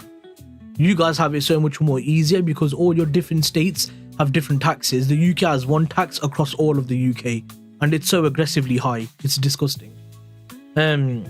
So you just pay tax on it like normal. Like how you get a job, you pay tax with the corporation. Oh wait, you do your own taxes, don't you, in America? You do your own taxes, right? So it's gonna be the same. You just do your own tax on the job. It's gonna be the same. The only difference is in the UK, you can make you can claim to have like discount on taxes, or reduced taxes for certain situations. For example, in the UK, if you have a business, whatever costs that you incur to run the business, you can claim against your tax. So if you're renting a unit or renting land, what has been your biggest win and how much did you risk? My biggest win, I made 33 risk reward. So I risked one, I made 34 return. I risked 100 and I made 3,400. Yeah, so from $100 I made 3,400, and that was a 34 risk return. So if I risked 1,000, I would have made 34,000. If I risked 10,000, I would have made 340,000. That was my biggest trade, and I was so happy by that. But Rich, one thing I want to say to you is don't think like that. That's a very bad question to ask, because it's encouraging greed. Remember, this is a job. Don't psychology comes into place, because see, your question is related to money, isn't it? But do you see what I mean though? Like, you see how that question you're asking is stemming from a place of, I want to make money, I need to make money. If you're coming into trading for this, you're going to get annihilated. The market is going to destroy you, because you're going to be the same person who says, I took a trade, I should have won that. Why didn't I win that? What the hell? And then the market took you out, but the market does whatever it does. Your edge is to capitalize of what you think should happen. You're not forecasting the future. I can't read the future. We're just building a strategy through statistics and data that allows us to think, okay, 60% of the time we should win. So you're trying to benefit off of that. But the people who say, you talk about greed and stuff, when they lose the money, they lose the data, their head becomes loony toony, and they become greedy, and they start going into spiraling out of control and losing thousands and thousands, because the psychology is bad. You catch what I'm saying? I deduced all of that from that single comment because you're not looking at it from the perspective of normality. You want to know normally what is the average in this job. Don't look at the exception. You see what I mean? Like if you look at exception of people, you can't say I'm gonna become a millionaire because the like Jeff Bezos, Elon Musk, they're millionaires. I want to become like them. They're the exception. What's the average? The average is people have a normal job between 50 to 100,000 in the world. That's like the average, right? That's the average. No, yeah, I do get. I just wanted to know how the money works in this because I was wondering how many people make so much money and how do they got a risk. Okay, yeah. Are you talking about social media people or are you talking about actual traders who are just trading themselves? Because social media influencers, they do scams, they sell courses, they get views from YouTube and get paid from YouTube. So they are not so profitable how you would assume they are. I would ignore a lot of that. If you're talking about general professional traders, I can tell you how they trade and how they make money. If that's what you're asking about, general professional traders.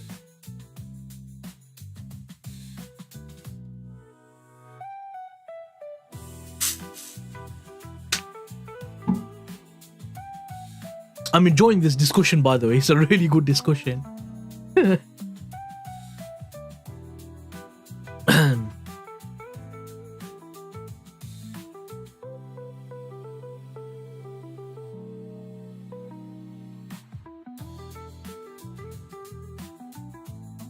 Also, if you haven't, do me a favor, like and subscribe. But you don't have to subscribe. It's your choice. It's just more liking the live stream for algorithm. If you haven't.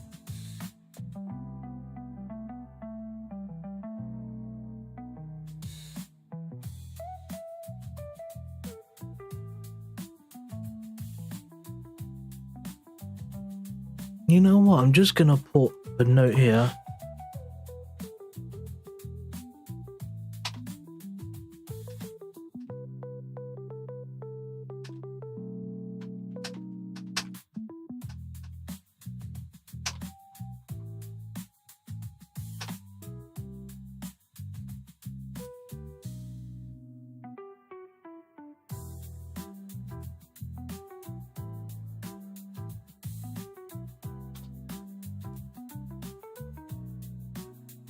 That's for whoever's watching the stream because there's 3 people, so it could be someone else or something like that. So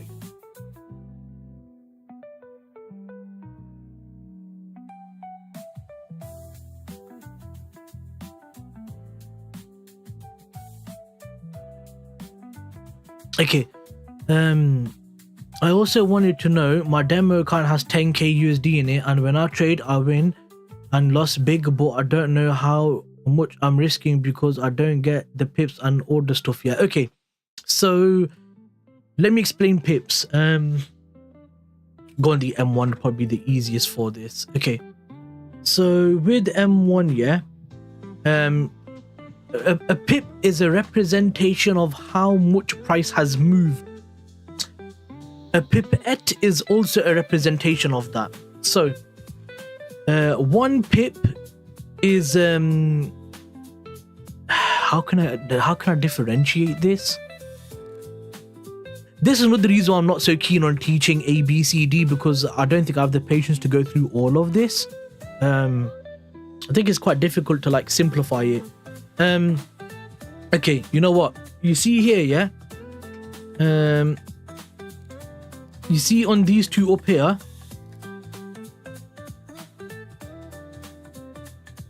every single black pip is bullish for you. No. So each black, so the charts are normally red and green. Green is up, red is down. I've changed my color, yeah? A bearish candle, bearish meaning coming downwards. Bearish is a term that we use in trading to signify the direction of price or the condition of price, meaning the trend, like which way is the market trending. If you say in a bearish market, it means that the market is trending to the lower side. It's coming down. If you're in a ranging market, it means price is going sideways, not going up or down. It's just kind of stuck. That's also known as consolidation. And when you got price going upwards, you could say it's a bullish market or it's trending upwards. Okay? So if you're in a bearish trade, you can't say I'm in profit if you're in a bearish... You can't say if price is coming down, this is bullish price action. It's not, because it's coming downwards. It's bearish. It's bearish price action. Okay, perfect. Price action is also referred to... price is, when you talk about price, it could be the number itself or the actual chart price. You know, I'm looking at price, it's going bullish, means price is going up, right? Price action is the understanding of this. So I would say market structure is price action. What is market structure? This is a low that led to this high, bullish up, bearish down. Exactly. That broke structure here. Why did it break structure? Because this was the previous high. This was the previous higher low that led to this high. This low is what led to this structure being broken. Then this is a higher low. Why is this a higher low? Because it led to this high, which broke this structure. Then you got this is a higher low. Why is this a higher low? Because it led to this higher low, higher high, because it broke this structure. Do you understand? This is like market structure. So you could say I'm looking at price action, taking market structure into consideration, taking the candlestick anatomy, meaning what does the candlestick mean? What does the body mean? What is like this wick thing here? What is like this candle different from that? What does all of it mean? So price action is understanding the candlestick meaning, the market structure, the way the market is moving to understand what is occurring in price. Price action, the action of what price is doing. These are terminologies you're going to come across in trading.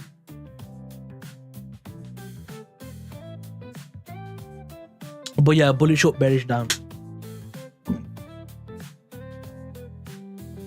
And this is why I don't offer courses. Is all bullish up, because so it's all bullish then because you're going up. Yeah, obviously you get pullbacks or retracements.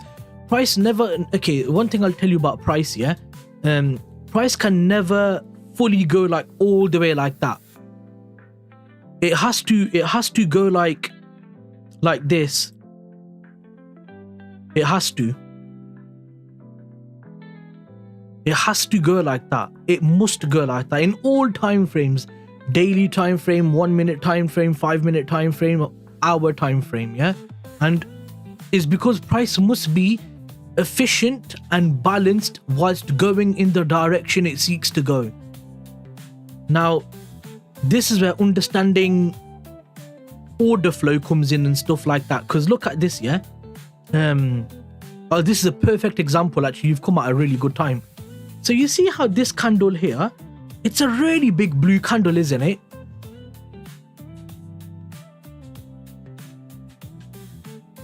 You see how after this is a news event. This was a news event that led to a big move because it was a big news event, yeah? So you see how this massive blue candle happened? Price didn't keep going, did it? So if you used to, example, follow market structure, low, that led to a high, that led to a higher low, that led to a higher high, and then what happened? Price fell all the way down into the middle. So this is a tool called the fib. It's just like a percentage tool, right? So you see the percentage 0.5% here, yeah? So from this candle low to this candle high, price fell pretty much to 50% of the level. So price had to come back and fill the gap because it was such a big move, and price does not go in one direction entirely. Price goes in an efficient way. It balances itself as it's moving in a direction. So you see how all these candles are very balanced, very balanced, very balanced, very balanced, very balanced. There's little gaps, like here, there's a gap here, but then this candle came and filled the gap. So price is always gonna move in a balanced way. This is M1 time frame. Let's go to a 1 week time frame. Same situation. You see how this candle was hugely bullish, then this candle came and filled the gap. You see how this candle was, oh my god, perfect example. Yeah, this is a weekly candle. This candle signifies a week. So you got a demand zone here because it was engulfed by this blue candle, big bullish candle. Price slowly comes down, fills the candle, literally wick to wick. Look at that, wick to wick, it fills it. Price has to be efficient. And we say price is fractal. What do we mean by fractal? Certain things occur on all time frames. Are you following me? Am I being clear?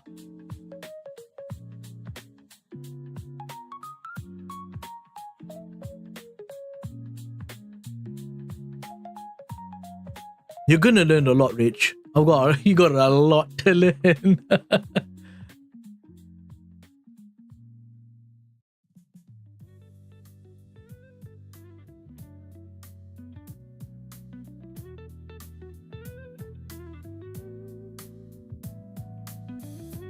Yes, sir. Okay, so now that we've established that, I wanted to go to this.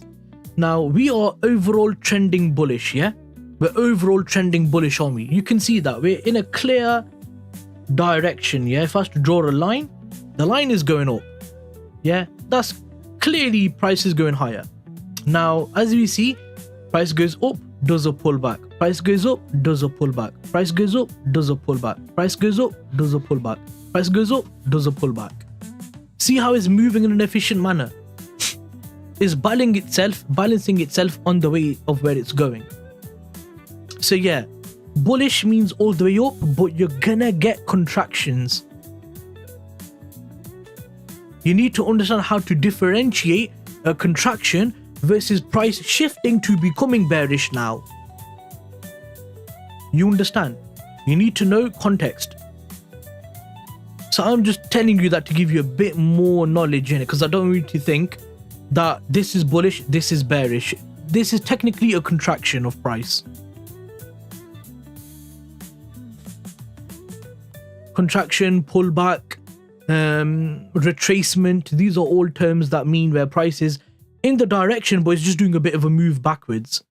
Contraction, pullback, retracement. They're the three common trading terms.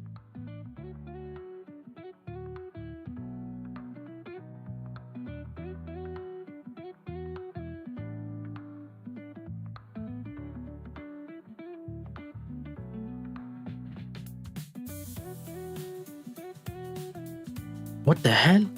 Is this an M50? Oh shoot. Oh shoot, the pound is absolutely flying. One sec, bro, one sec. The pound is on an absolute ripper. Wow.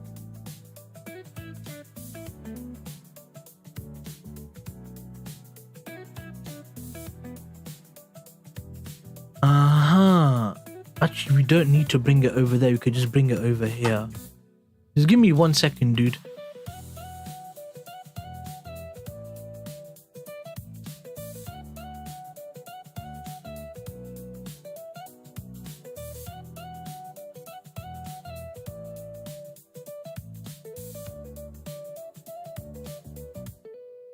Okay.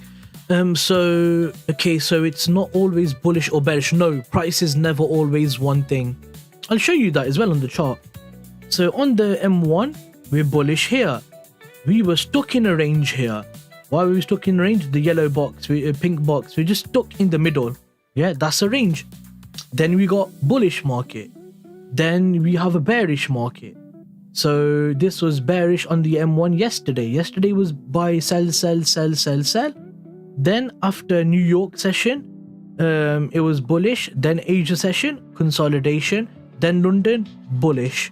So do you call these cycles market conditions or market cycle? So that's M1. Let's go to the daily time frame. Yeah.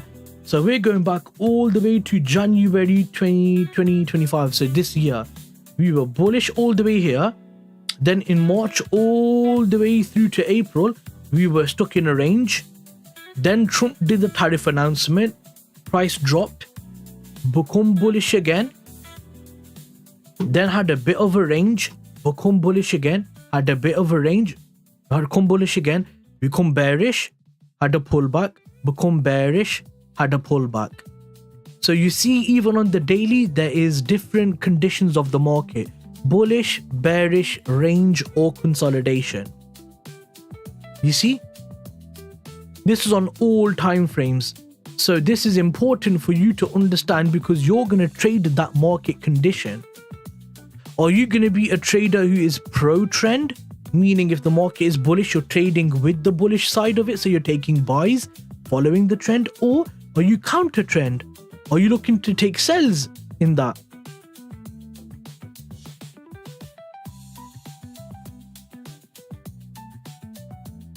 Bro, I'm here every day, UK BSP, 7:30 to 10:30.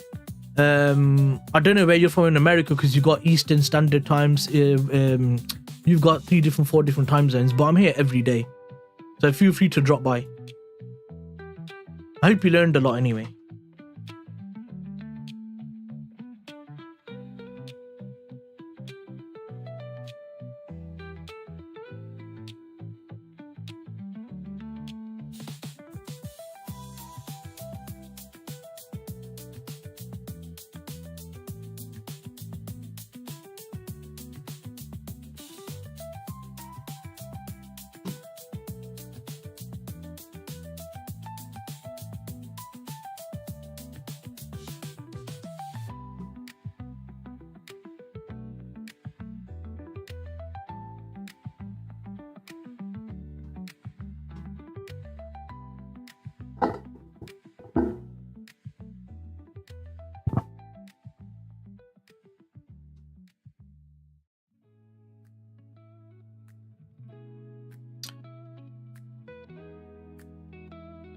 Man, the divergence between EU and GU is so big, man. 0.3 difference. Thank you, and I did, bro. I know to treat this like a long-term job and not to expect thousands, just staring, and I'm learning how the markets work. Yeah, that's fine, bro. I'm glad that just bear in mind, I'm not a teacher for technicals, because as you can tell, it's so complicated. And you need a serious level of patience to sit there with hundreds of students who might not understand so easy, So that's why I teach psychology and trading plan and risk management. That's what I teach. That's more like for all people. I'ma do more research on everything you went over. I'ma learn my best. Yeah, that's fine. Yeah. That's fine. How did you learn? I just watched the YouTube videos and stuff to try and get like the general consensus of like. So I learned what is price action, I learned what is supply demand, and I learned what is liquidity as a concept. And then I learned about time frames, and the basics, like what is a candlestick, what is a pip, how do you use a long tool, what is risk reward, like, you know, the basics, like these. I just learned obviously these.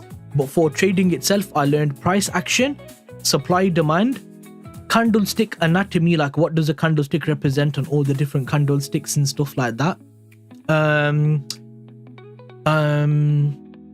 Price action, supply demand, candlestick anatomy.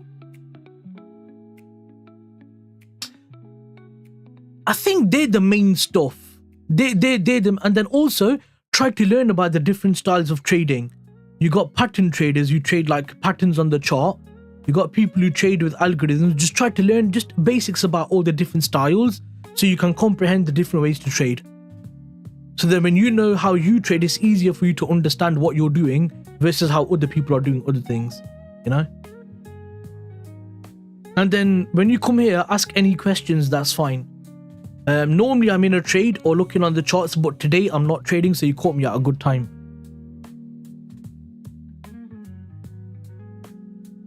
And also, if you have any friends that want to learn or anything like that, refer them here and stuff, and then, you know, it'll be easier. because then I can teach all of you guys in one go, or help all of you guys in one go, rather than going one by one, because it takes a long time like that.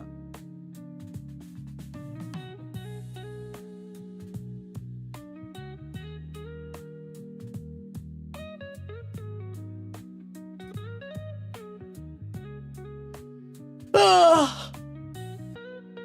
Oh my god, I'm tired.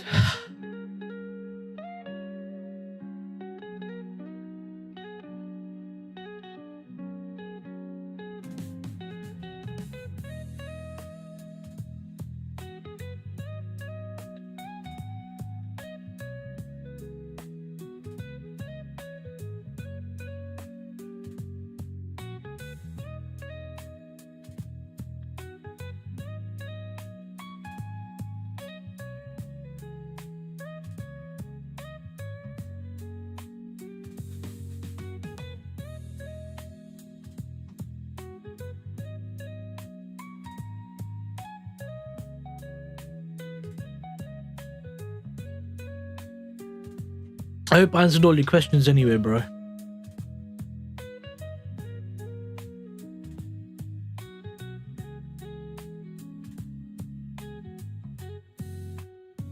I'm gonna clean up my charts because they look a bit messy.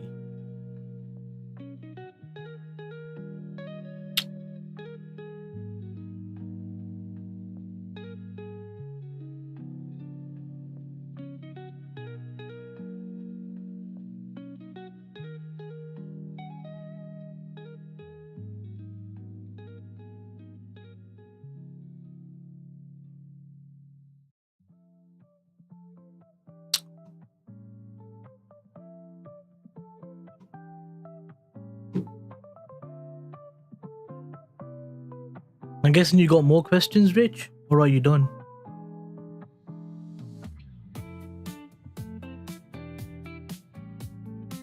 Oh, Germany news come out bad.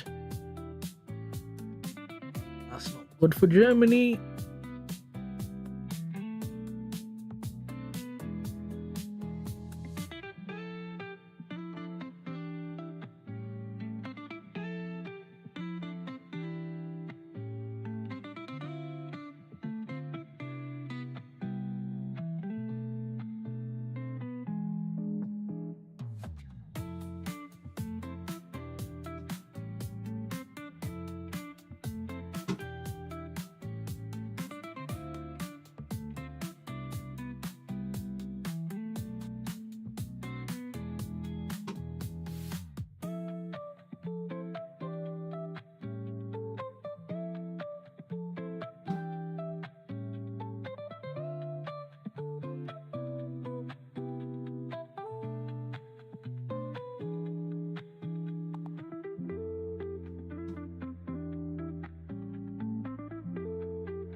Man, am I tired.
Yo guys, thanks for tuning in. If you have any questions, ask man, because I'm not really looking to trade anymore. I'm just gonna wait for CPR till New York session. But if any of you guys in the because it says I've got 2 people watching or 3 people watching, if you have any questions, just ask. Pretty much a Q&A session now anyway, so for like another 5-10 minutes and then I'm done.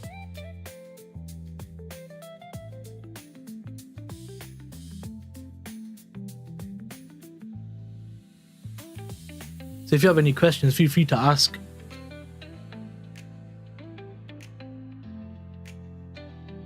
I'm gonna drag all this over to 2 o'clock because we are expecting newsy news, aren't we? For 2 o'clock.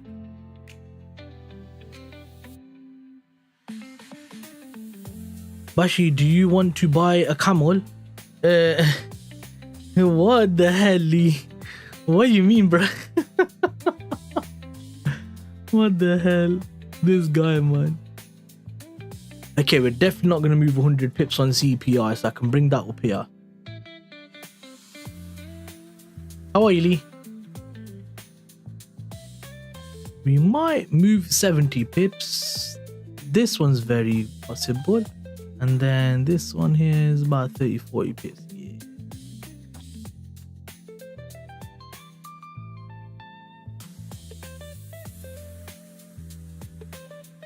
Yeah, bro. Buy me a camel, bro. I want a camel. And you have to pay for it. You have to pay for it. I want it from your money. I want it from the pocket of Lee James. So that's about 50 pips. So yeah, price should do a 50 pip move off a CPI.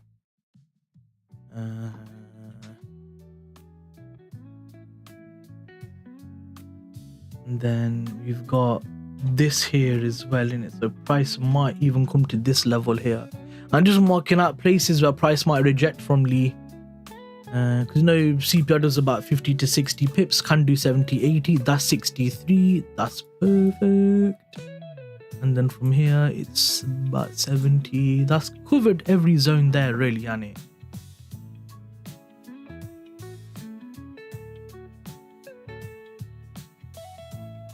What are you saying anyway, Lee? I've not seen you in a while, my guy. I'll ask Bola as he's in North Africa on holiday. Where is he?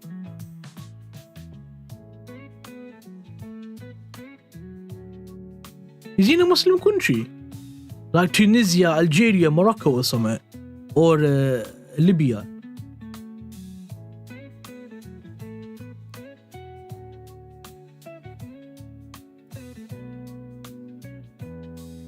So that's 40. That's 50, 60. Yeah, that's a bit much in it. Go to Thursday probably.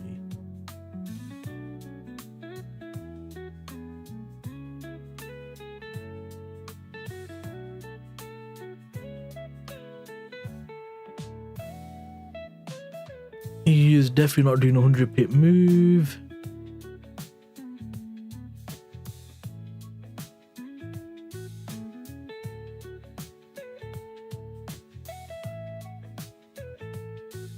But it might do a 50-60 pip move, so that's valid. That's valid. Have you got any more lows that price might want to come down to? So if we got this low here coming up to here is about 50 pips. Yeah, why not? Price could come from this zone.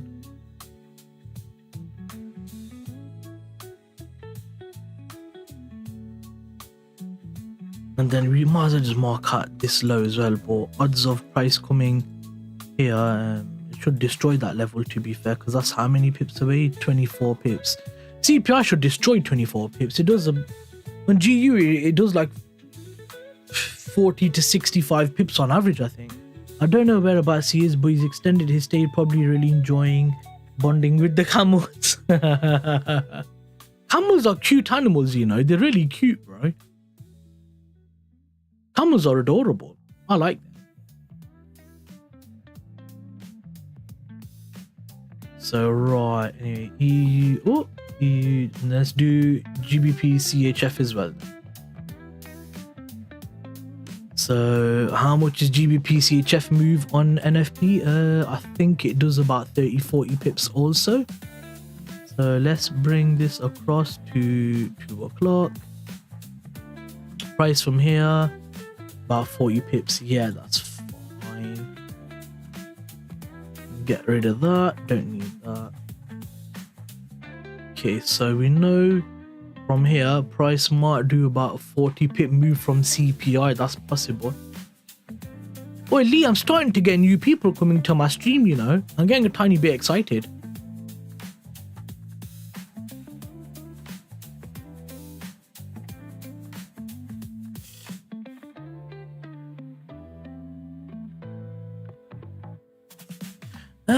Bashy CHS been alright. I've not really caught much on it recently, you know, but gbpjpy has been brilliant, man. GJ's been so good.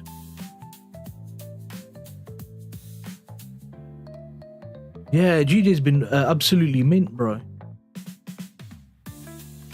So let's look at that. So price might, oh, that's about 60 pips. I don't know if price is going to do 60 pips, but so here's about 30-40 in it. So have you got any kind of structural high here that price might want to induce?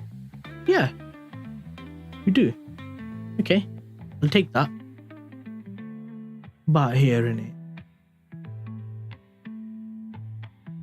I'm just marking all the zones out for CPI in it, Lee. That's better. What's that? About 40 pips, 45 pips. 46, good guess. Yeah, that's a bit more valid. Have you got anything more closer?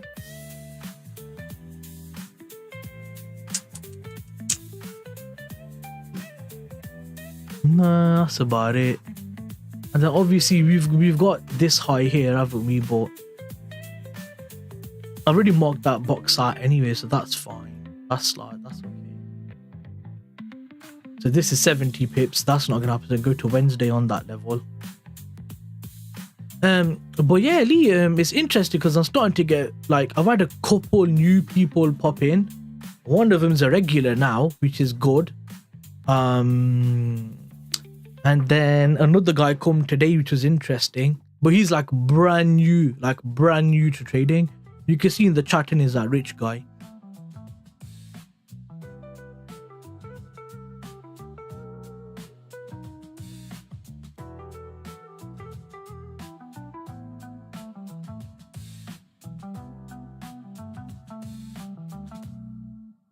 Brandon, you can't say Riz or bussin' in front of clients. Oh, my bad. Hey, YouTube adverts. There we go.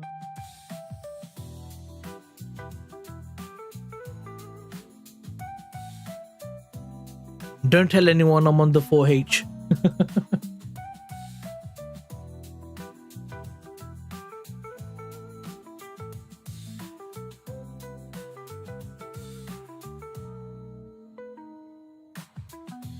Yeah, and I think that, you know, because it's live trading, yeah, and it's M1, I think a lot of it is going to be fascinating to people, isn't it? And because I take trades and stuff on here live, and I show my account balance and everything, I think it just shows transparency, innit?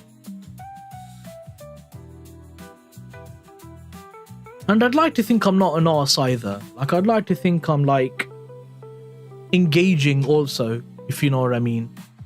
From a sense of people wanting to come back and that type of thing, if you catch what I mean. Okay, we're definitely not dropping all of this, but I know yen does about 100 pip move, you know. If GBPUSD does about 50-60 pips, yen's gonna do about 70-80 odd. Yeah, that formula is worth 12 for Nick. Yeah, exactly, man. But he's not so engaged. He's more professional, isn't he, if you know what I mean? I don't think I'm so professional. I think I'm a bit more laid back and banterous. I don't know how to explain it. Like how I am with you and Bola is how I am with everyone. If you catch what I'm trying to like hint in it or whatever.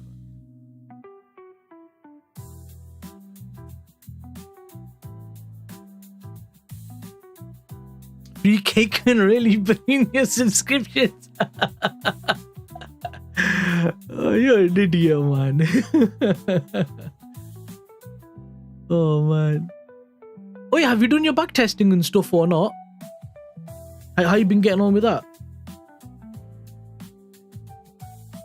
I'm gonna just delete that because that zone wasn't even thingy. Okay, so how many pips are we away then? So we're 200 pips. Prices are moving that much. Asia low. How many pips? 100 pips. Okay, yeah, Asia low is gonna be important then. Okay, so you got weekly high here, and then let's go on the 4 hour. So you got weekly high. What the flip? What are you doing here, lad?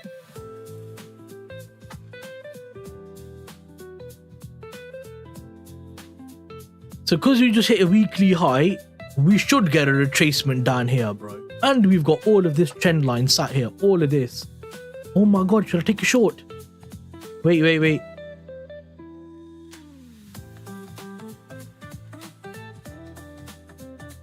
Oh my god, Lee, I think there might be a trade. Oh, I can't take it. It's 19 minutes past 10. Doesn't matter. Doesn't matter.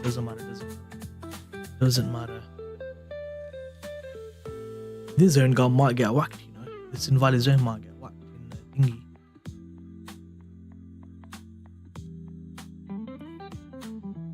And then this zone here is 70 pips. So yeah, that covers both of them actually. So what about because we're at the 99 point. Oh yeah, we're rejecting at 99.9 again. We're rejecting at the level 200 again.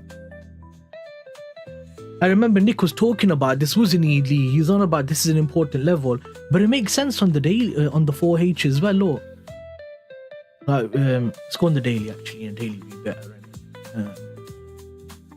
Actually, weekly be better. So obviously we were 200 and stuff, and then we've had this resistance, haven't we? 1, 2, 3, 4, 5, 6. Yeah, price is gonna break through. If dollar's gonna fall, yen's gonna oh no, wait. If dollar strengthens, yen's gonna fall. But CPI is gonna be the catalyst for yen. I scaled my account size to double. It was off, so I'll be placing less trades per week. Oh, scaled my account was be placing less trades per week. Yeah, that's good, man. So I think this level is higher than this level, isn't it? Yeah, it is. So you can literally say this is a weekly resistance level. There's going to be so much liquidity sat there. So much liquidity. Oh my god. Like way too much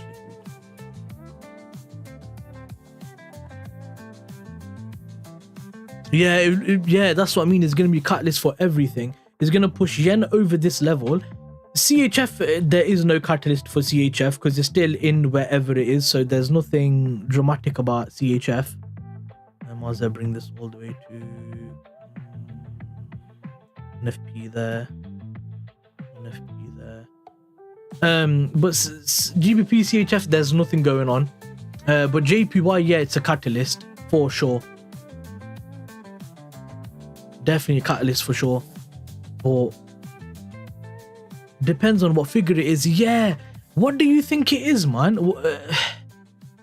I want inflation to come out higher, so then there's more concern about cutting rates.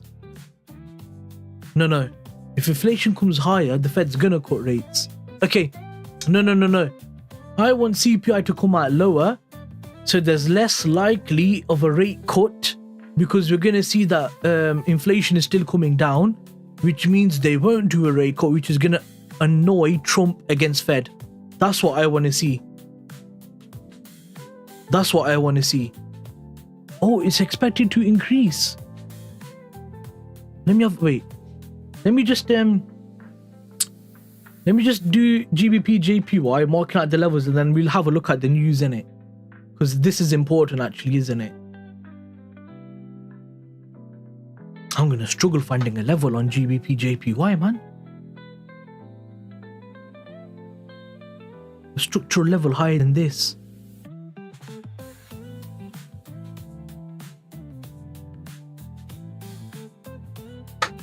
Because price is gonna reject at a certain level, right? So I need to find. I hope premium gives me long enough. Give me enough data. No, it doesn't give me enough data. 30-minute might. Oh, yeah, there we go. So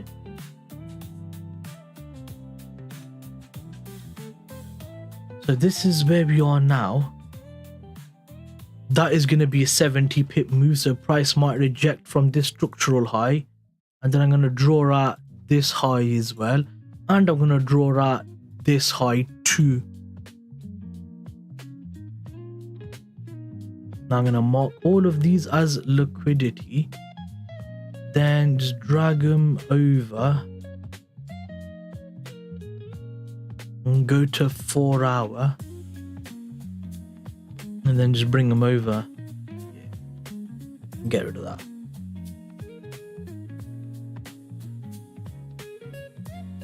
Just 1 sec, Lee, bro. 1 sec.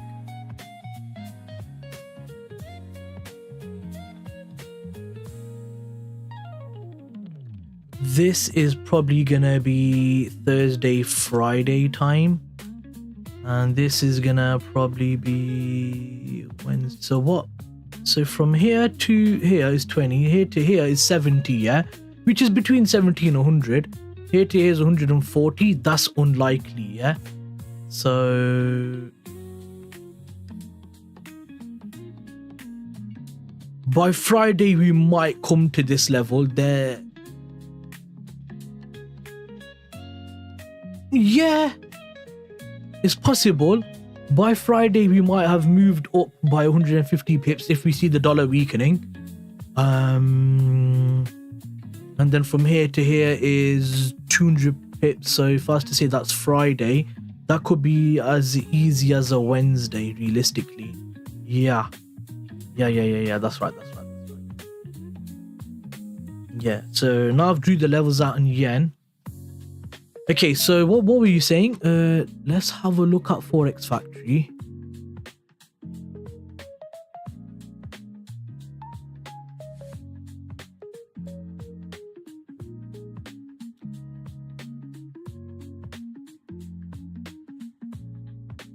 But look at that, it's been coming out lower and lower, hasn't it? Which is why the Fed's been pushing back, haven't they, Lee? Lower. July was higher.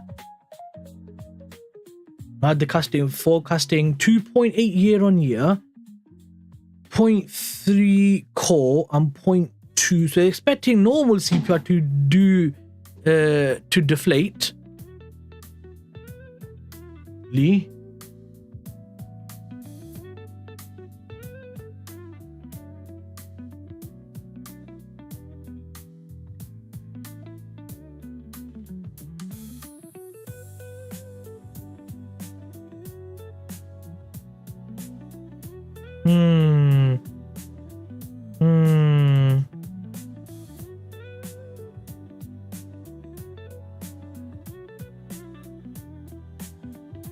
So what are you thinking on this then, Lee? Do you think it's gonna come out lower or higher? I want it to come out lower because then basically it puts the Fed in a more sticky situation where they can't cut rates in it.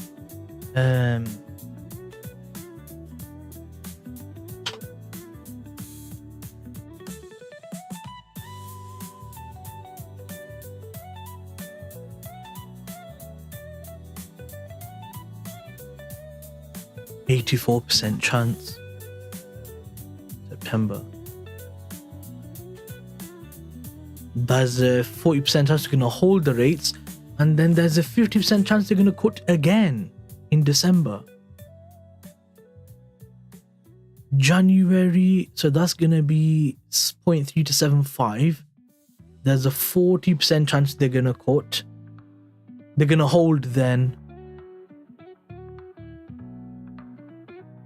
Interesting.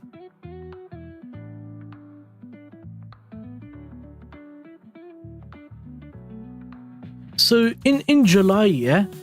So wait, let's just go to September, yeah. So they're on about cutting in it, yeah.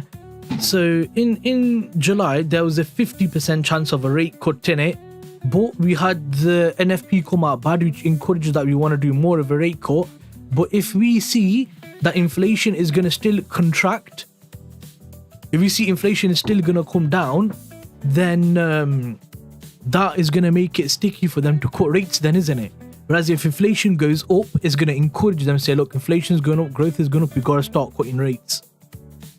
There's been no shock in recent inflation figures, so I don't see one here, but you never know. Truly, but I'm just obviously guessing in it. I would like to see price come out, the figure come out lower. So what are we supposed to get? Supposed to get 2.8 year on year. I want to see that hit 2.7 or 2.6. But I think it'll probably come out as 2.8 to be honest, or I'd prefer 2.7 on year. Month on month, I'd prefer 0.1. Core, I'd prefer 0.2 or 0.1. Because the softer the CPI is, it's gonna be harder for them to cut rates in it.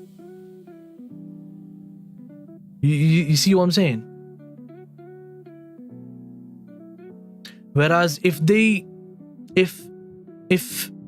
inflation goes higher, it's gonna strengthen the dollar, but then we already know the pressure that Trump's putting on.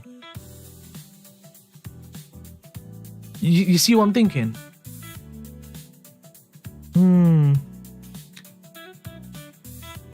So what do you think then? What's your opinion? What's gonna happen is we don't know. I'd like to see it come lower, but it could go higher because you've seen services PMI slack, which is inflationary. We've seen Trump mess around with tariffs, inflationary. We've seen a lack of jobs, JOLTS data, that's kind of inflationary. So I think it's gonna go up. I think we're gonna get a hot inflation print. Looking at services PMI, manufacturing PMI, JOLTS jobs, NFP. I think it's signifying to me, in my opinion, it might come out hotter.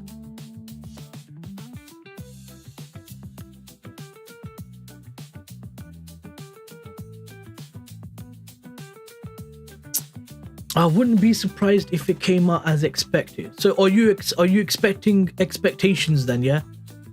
You're expecting that is going to be the expectation?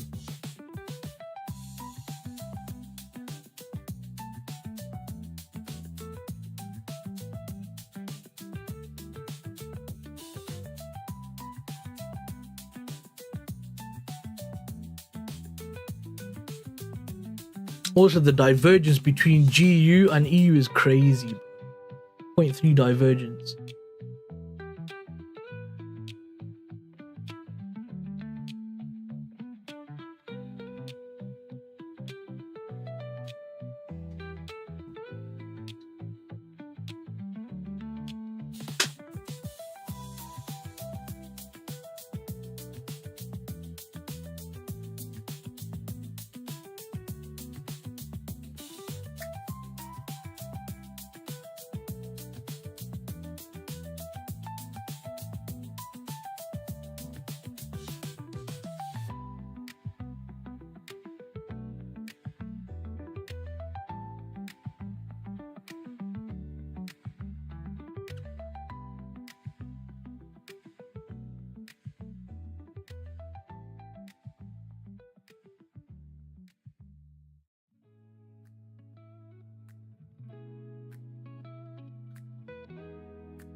Yes, but like I say, ultimately I don't know. Unless you can consult with Fed chair replacement nominee Bola, to gauge his thoughts. Lol. Yes, but likely I say ultimately I don't know unless we consult with Fed chair replacement nominee board. That is such a good sentence. That is such a good sentence.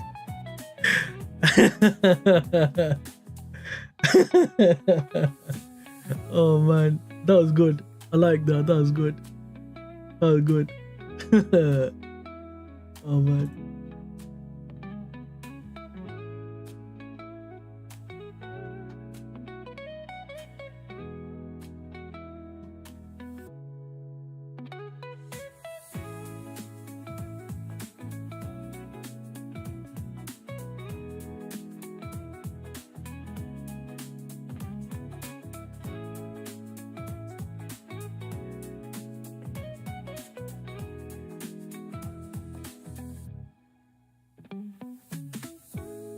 So yeah,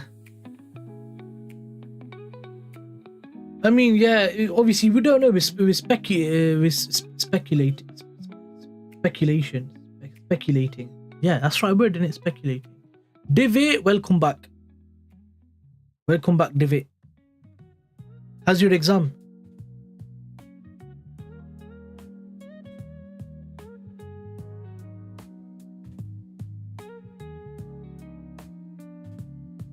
I found a new person, David. He wants to learn trading from scratch. I mean, it was alright, bro. Good luck, man. Good luck. Hopefully, like, all goes well. Like, hopefully the response is good. Let's go. Yeah. He's up. Absolutely new to trading. Anyway, yeah, I mean, you have to see innately, what's gonna happen and stuff. 7 likes. Wow, I know. 7. I thought it's 6. Whoa. Wait. Oh my god, 7 likes. That's a lot. That's a lot, bro. I thought it was 6 earlier on. MashaAllah. Thank you to the 7 people. I genuinely appreciate it. That means a lot. Genuinely. 7 likes is brilliant, man. 8 now. How? Shut up.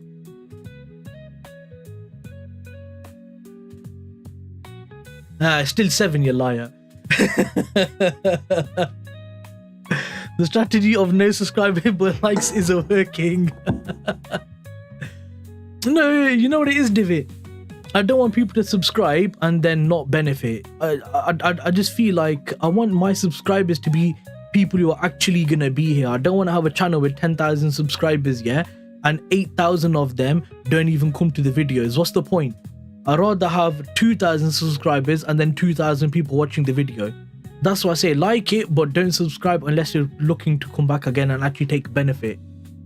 You know what I mean? Definitely 8. What you on about? It says 7 here, bro.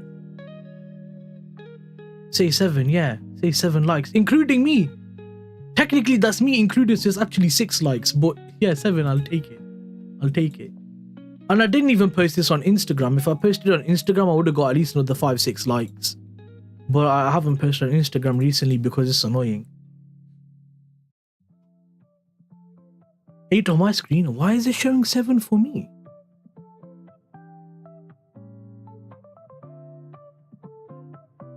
I was gonna send you a picture, Lee, but I don't have you on any social media.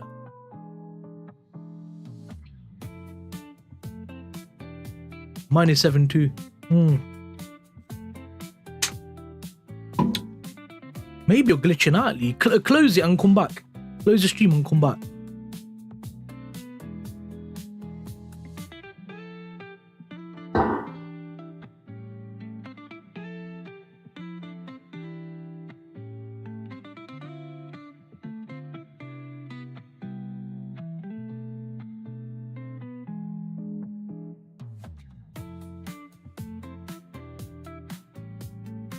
Yeah, I know, but it's annoying because then we can't really talk anywhere, innit? But yeah, refresh it and then have a look because yeah, soon Shevin for me. For me.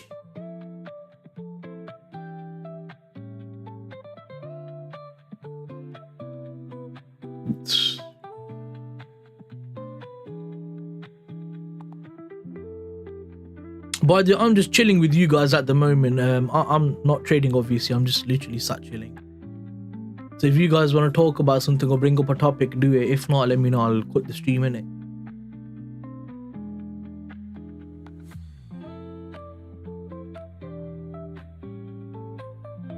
But I can't believe how weak the yen is, man. Versus the Swiss.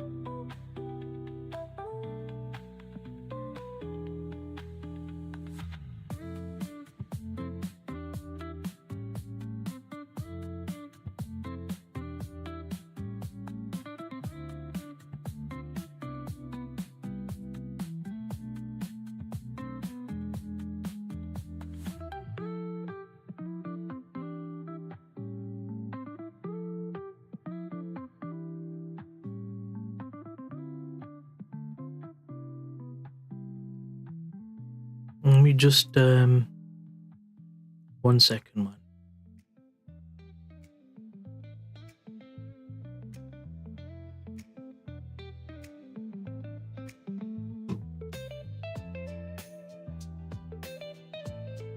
I'm late. We're not talking now, are we? As I'm a bot. Bot Lee, do me a favor. Bot Lee. I'm gonna call you Botley. Botley, do me a favor. Encourage a stimulation of the channel and growth of the channel, please, Botley. I'm late. What do you mean you're late? Late for what?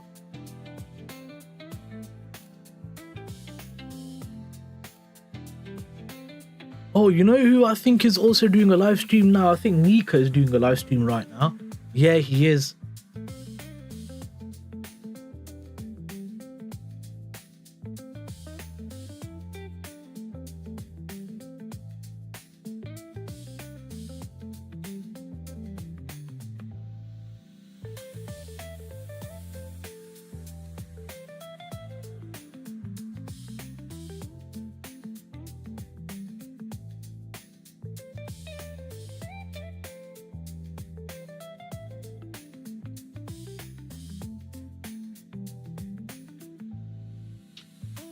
I will consult with my algorithm buddies. Thank you, Botley. Thank you, Botley.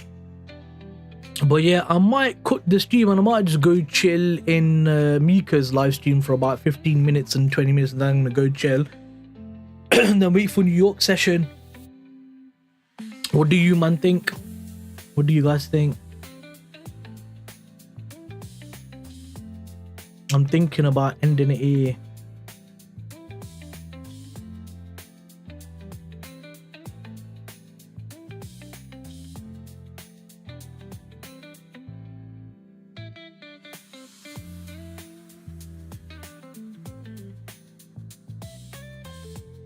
Who's the new guy? Which new guy?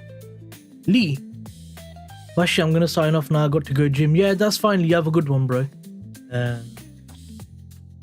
Peace out, Lee. I'll see you later on. Yeah. I'm gonna trade New York, so I might not be on next stream. Because I'm gonna trade New York, and I need to be locked in. Don't learn it from scratch. Oh, if you scroll up, his name's Rich. Rich. If you scroll up. I don't know if you can see the whole chat though, innit? But I can see the whole chat. His name's Rich. He's from America. His friends trades options. I'm new as a castle. I'm as new as a castle. Yeah, you're old school, bro. He's on about Rich, innit? So he's from America. His friends trades options and he's told him about trading. He doesn't know much about it. He knows about prop firms a little bit, but he doesn't know anything about technical analysis or anything. So I was just going through stuff with him. It might be difficult to talk with him because he's from America. So I don't know how much value I can provide because of the time difference, which is annoying. Yeah.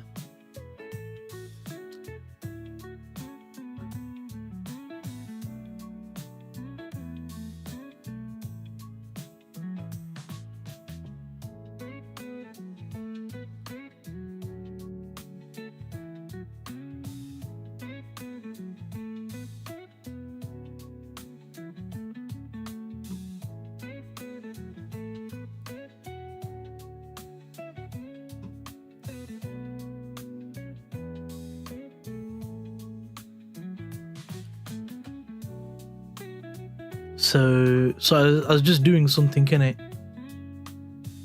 So yeah. Alright then, lads, I'm gonna leave you to it. Have a good one. Be careful with CPI. See you guys later. Bye.